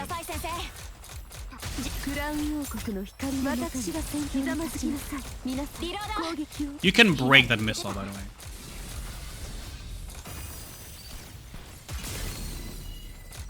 Okay. I probably could do it sooner, I guess.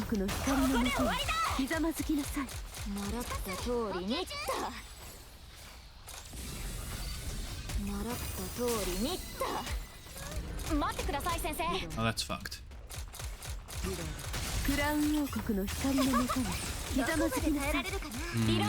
That's really fucked up.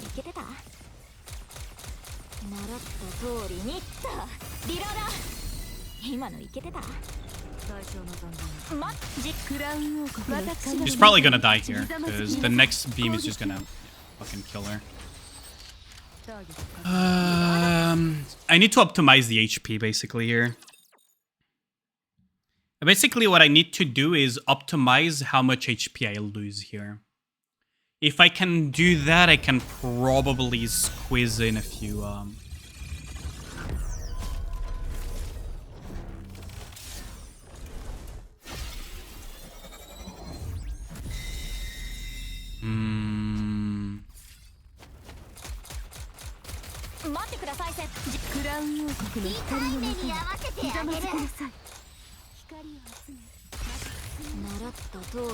I hate when the game does that though. So you're charging a shot, you want your allies to take cover because you don't want them. So I need to change my pattern, basically. I didn't need to cover that. I took too much damage here. Probably need to change up things a little bit. A taunter would be so nice, but technically crown taunts, but not like noise levels of taunting, right? That would be so nice though, to have like a noise level taunter. Have like a noise level taunter would be really nice.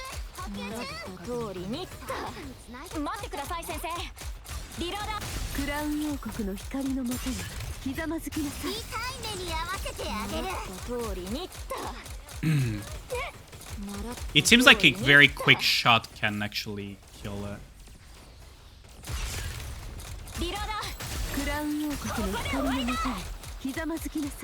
Man, this thing really loves putting kill pressure, huh?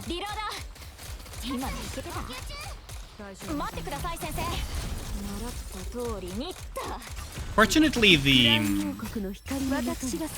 Oh, that didn't pursue it. Rip Bozo... Oh. Oops, I forgot that I had a shotgun. So you use noise for one of your runs, she didn't do half bad? Yeah, I would assume so, because she can taunt and she can keep herself alive, so she would work pretty well. This is like my attempt at the max damage comp, right? What I need to figure out is how to make Allyane survive.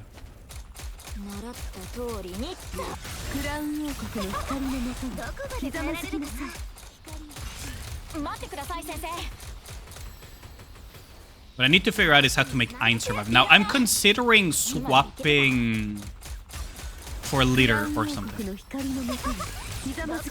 I'm considering swapping for a leader, so that I can just take cover from most of the shots and use DKW elsewhere.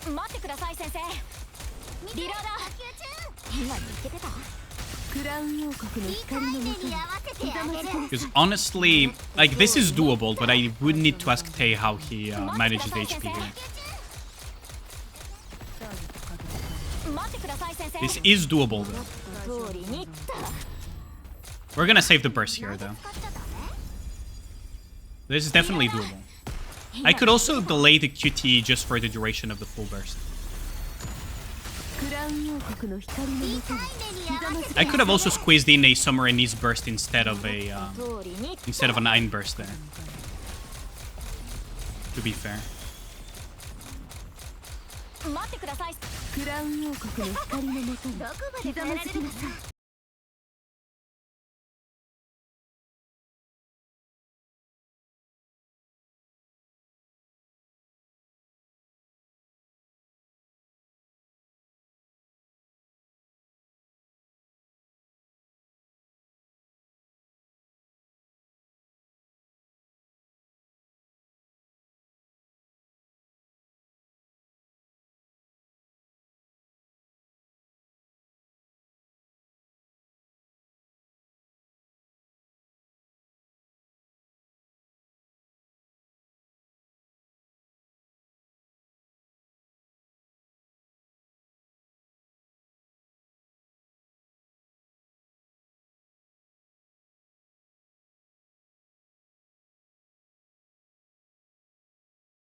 you only get one shot, right? So if I mess it up, it's either half my health bar or half my cover that just completely gets blown up to shreds immediately. It's a bit of coordination. Okay. There goes almost Maxwell. Takes a little bit of coordination.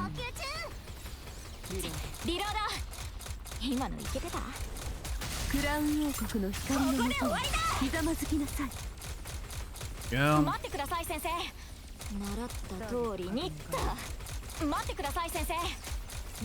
Okay, at the end of the day, what I want more to survive is my HP rather than my cover. I'm more than willing to sacrifice a little bit of extra cover just to keep Allyane healthy.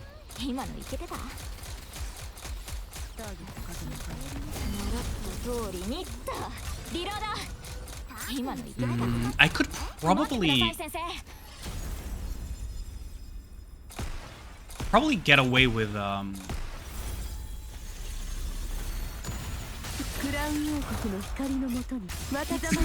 I could probably get away with what's it called?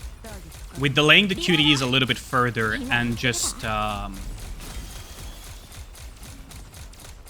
what's it called? Here comes the missile. Good.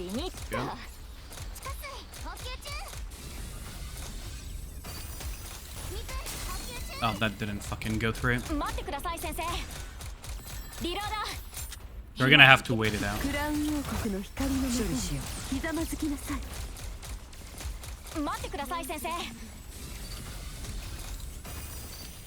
There we go. That's one glass slipper down.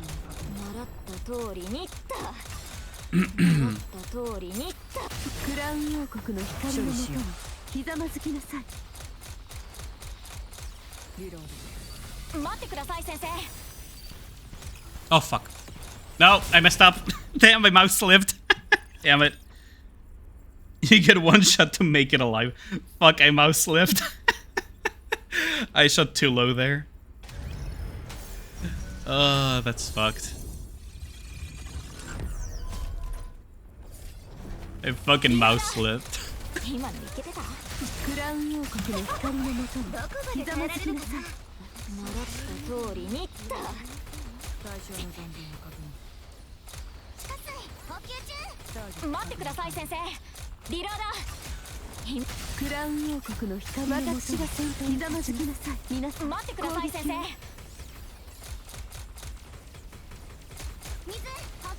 As long as I'm careful with my HP bar, I'm kind of good shape.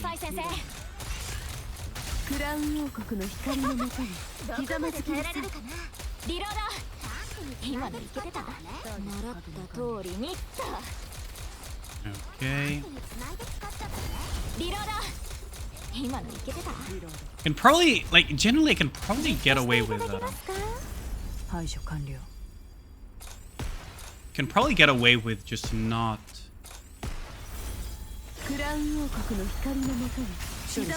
probably get away with just straight up not breaking the QTE immediately, right? I need to try that next.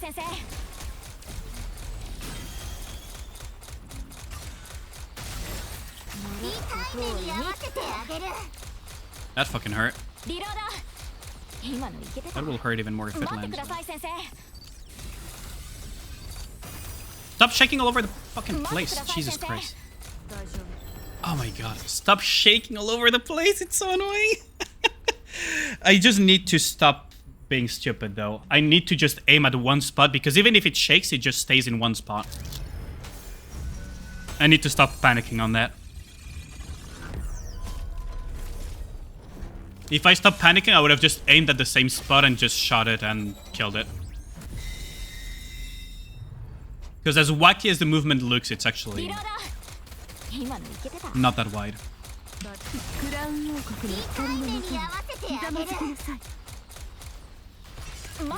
I should absolutely not do that. Damn, this is rough, isn't it? I can absolutely see why new players would struggle though.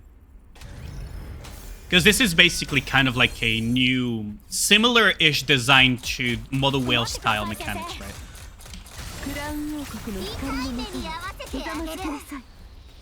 Oh, for fuck's sake, I keep messing that up.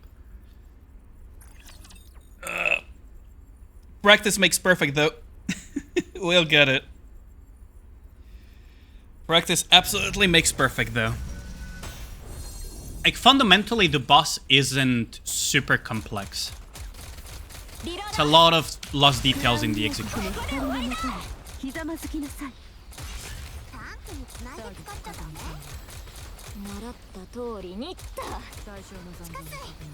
You need to wait for Crown to fill herself up a little bit.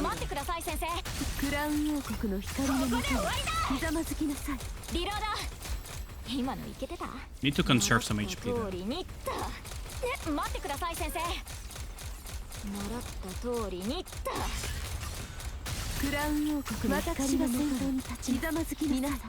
And push the damage here and break the core actually.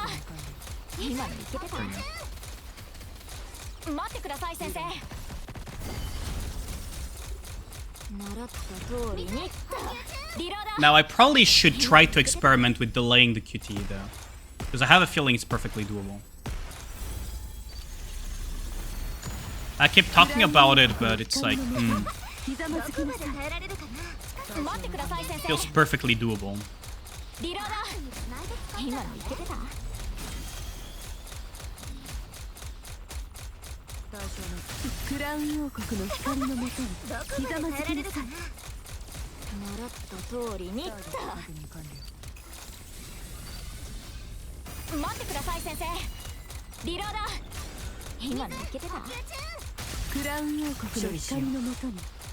Yeah, so all I need to do is just keep calm and aim at the same fucking spot.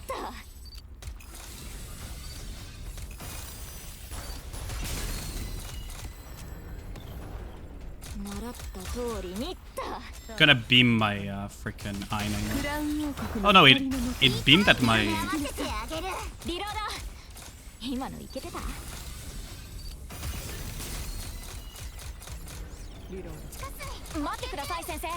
Okay, we're kind of doing alright. Whoo! Close.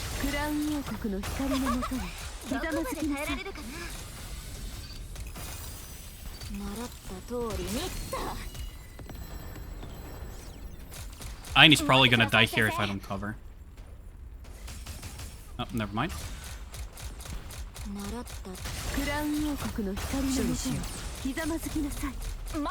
I'd restored its freaking... There.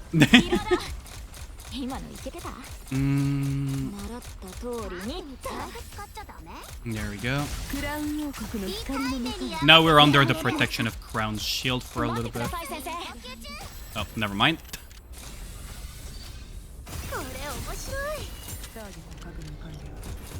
Not super ideal, but I'll take it.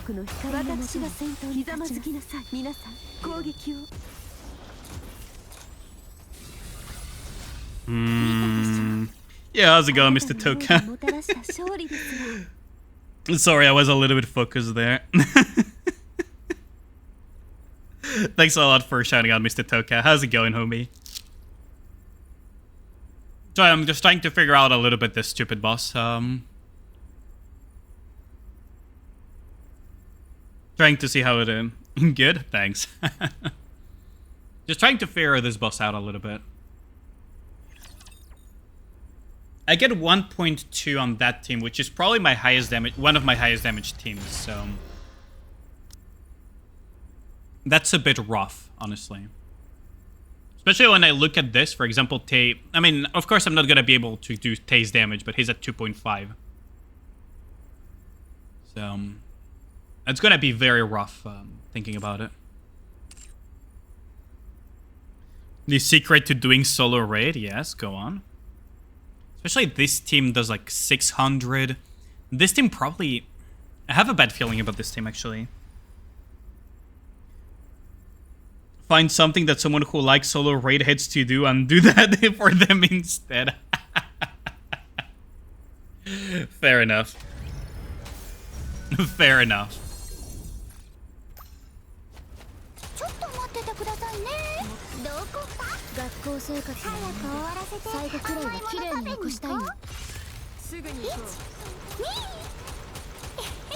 This is gonna be a very fun one, isn't it?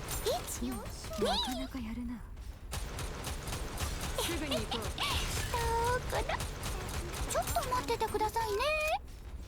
どこか学校生活の思い出、最後くらいは綺麗に残したいの。なかなかやる。どこだ。ちょっと待っててくださいね。もっと鋭く。どこか学校生活、学生の本気を見せてあげる。綺麗に残したいの。1、2すぐに行こう。どこだ。練習の実践。ちょっと待っててくださいね。I feel my Nikke game is not being very responsive right now, because even though I feel I'm quickscoping at the usual cadence, it's absolutely not going at the usual pace.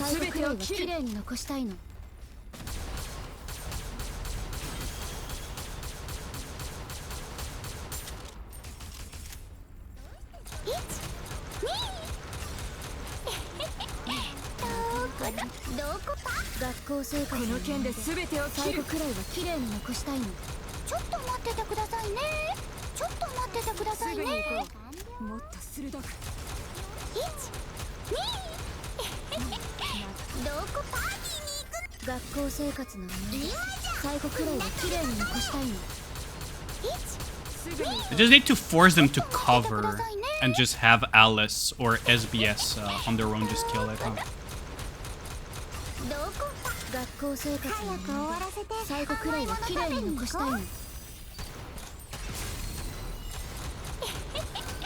Ooh, that dealt so much damage to my Alice. That's really nasty. Fortunately, Alice has leech, so...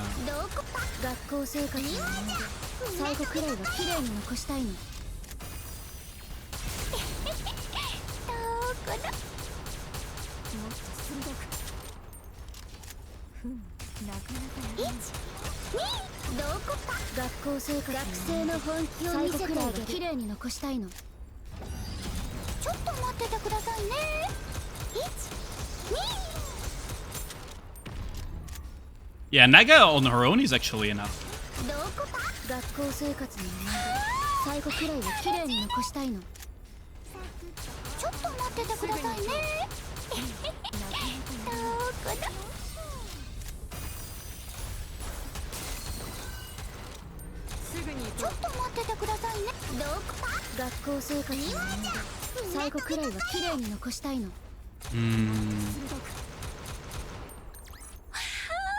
I mean, 800 mil...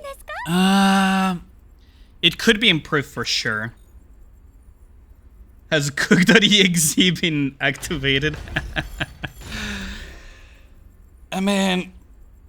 So far, 2.6.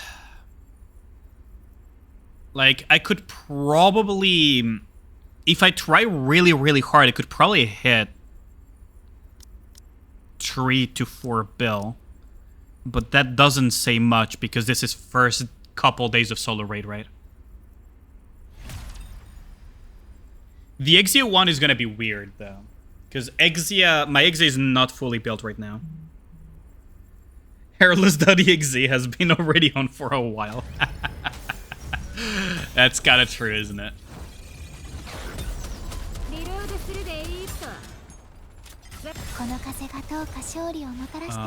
Here.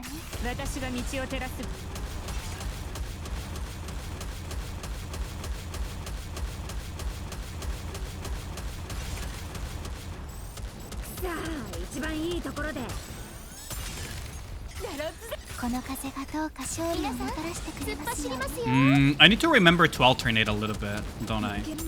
Wait, is Exia getting absolutely fucking bullied right now? Hold on. Hell? How is Exia... How are you the highest attack here? Oh, that's not good.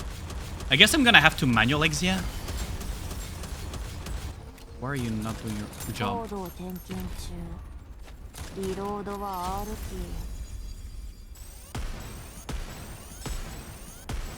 Exia, your one job is to stay alive. What the fuck?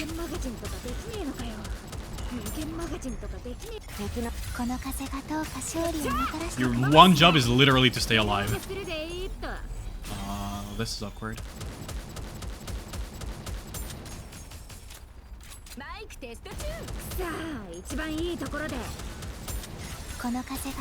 Oh, there goes Exia.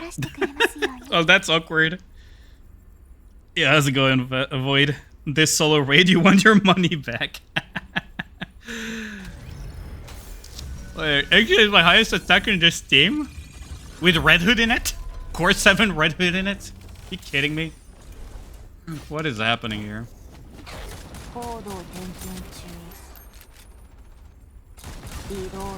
Hold on.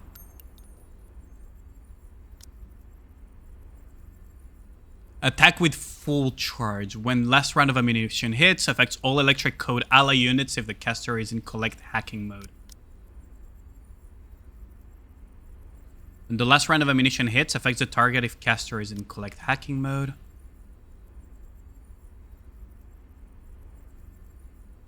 Also, it's when full charge shots. Okay, never mind. So I can't exactly manual Exia, so I'm gonna have to... Oh lord, this is gonna be a pain. I'm gonna have to just keep a freaking eye out on Exia the entire motherfucking time.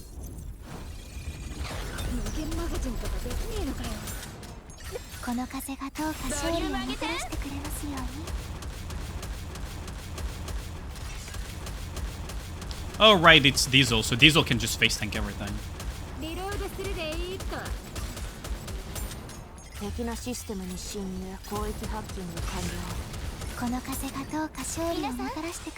Yeah, if I can rotate bursts quickly enough, I can just have Diesel face tank the entire thing.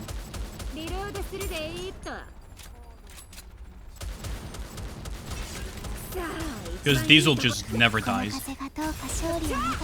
Diesel just never freaking dies to any of this nonsense. See, she heals from that.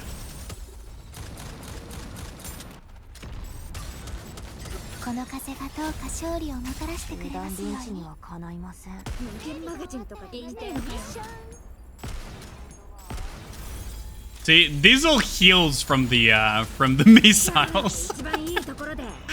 Diesel is an absolute freaking giga chat of a unit.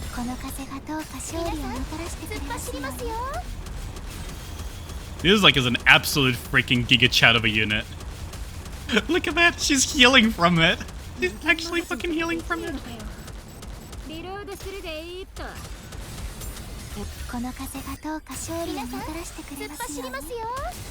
Oh, Red Hood didn't one-shot there? Damn. But for sure Red Hood could one-shot.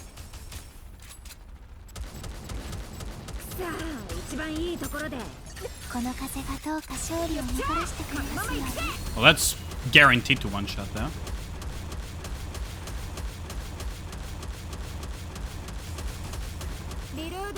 And Diesel is such a freaking giga chat, holy crap.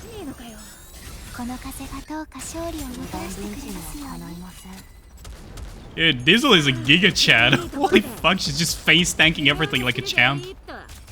Look at that, she healed from it. Dude, you can't make that shit up. Just fucking healing from it. Oh, the freaking full burst fucked me over here. She's just fucking full healing from it. You gotta be kidding me. That's so dumb.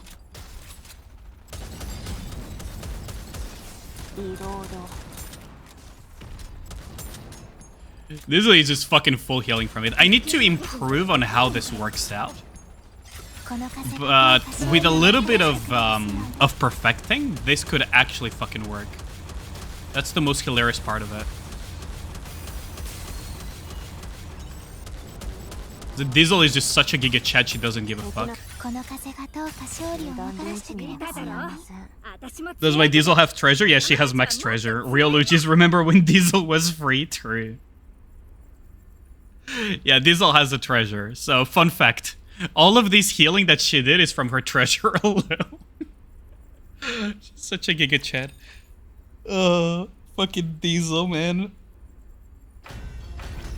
Fucking Diesel. Because, yeah, one of her treasure abilities is literally increasing her max HP without healing, and she just heals back up to fucking rest because she gets hit. See, max HP plus 77% without restoring for 10 seconds. And then she taunts for that full duration. The thing is, when she gets hit, she recovers 9% of her max HP, of her final max HP per hit. So Giga Chad Diesel absolutely does not give a flying fuck about whatever this thing throws at her. She just face tanks the entire thing.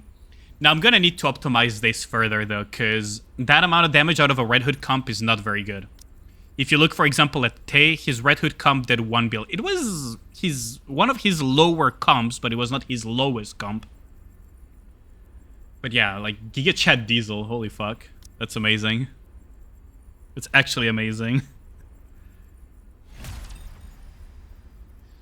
Like, Diesel is such a Giga Chad.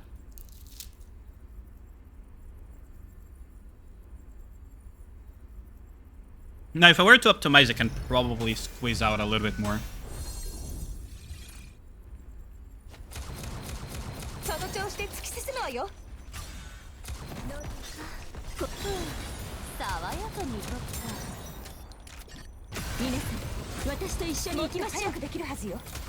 Just gotta heal back up a little bit.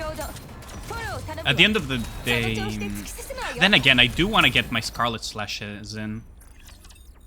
But yeah, Diesel is kind of funny. If you need survivability and you have Diesel with treasure, or just kind of almost straight up Diesel, to be honest, she is ridiculous in these type of high kill pressure situations.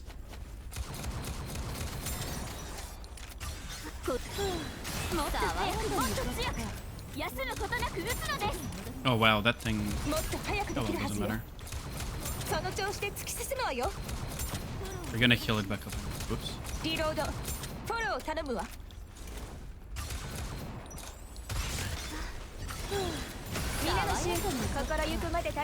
Look at Scarlet healing too.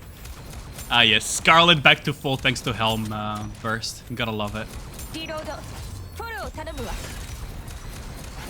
Also, I wonder... Do the parts... Does it count towards part break, I wonder?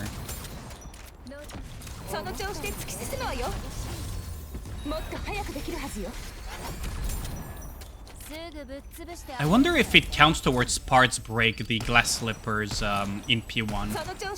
Gotta pay attention to that.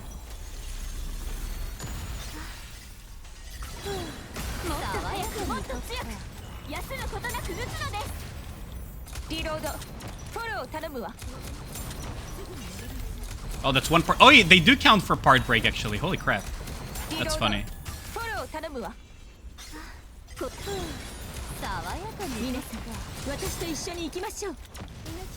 Ooh, that fucking bummer. Oh, that didn't work.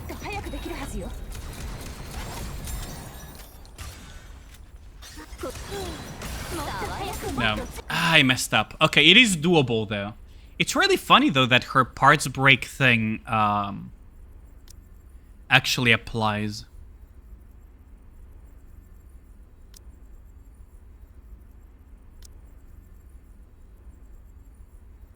You can stack it up to 5 times too, so that's pretty nifty.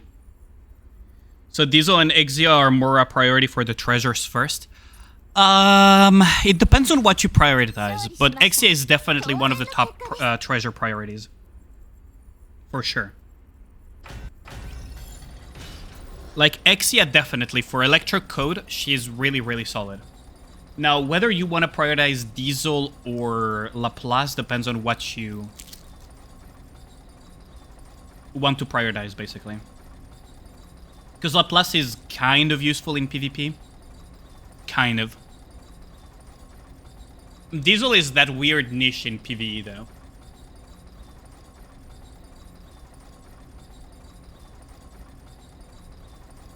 Just put Noise on a team and she makes tanking free too. You just left her alone, but she doesn't buff like Diesel does. Yeah. The thing is, Diesel also buffs Pierce damage, right? So there is a little bit of value in having her, while she also just face tanks every freaking mechanic in existence. But yeah. Let me just Yoink. There we go. We got a new ending screen too. I just wanted to make use of it. Because it's way too adorable, isn't it? But yeah, let me just look for someone to raid. Because that will be it for me for tonight. Remember that I'm trying to get my schedule in check, so I'm trying to not fuck up my schedule too much. Let's see. Who should I... Would you guys rather some Nikke or... That's very kawaii. I know, right? Would you guys rather Nikke or just random variety? You know what? I'm gonna send you guys to Zethan. He deserves it. He's been doing such an amazing job as my mods. Like, I love my mods so much. So just everyone, the... How's it going, Zam? More Nikke. Definitely will do some more tomorrow. But yeah, the raid message for Zethan is very specifically for him. Everyone, when you arrive with the raid, you all type bricked keg W. You just type bricked keg W, okay? Everyone at once. So yeah, I'll catch you guys tomorrow for some more streams. It's good to be back, though. So yeah, thanks a lot for dropping by. I really appreciate everyone that came, because I was away for a month, so I felt like maybe some people would forget about me. You know how it is.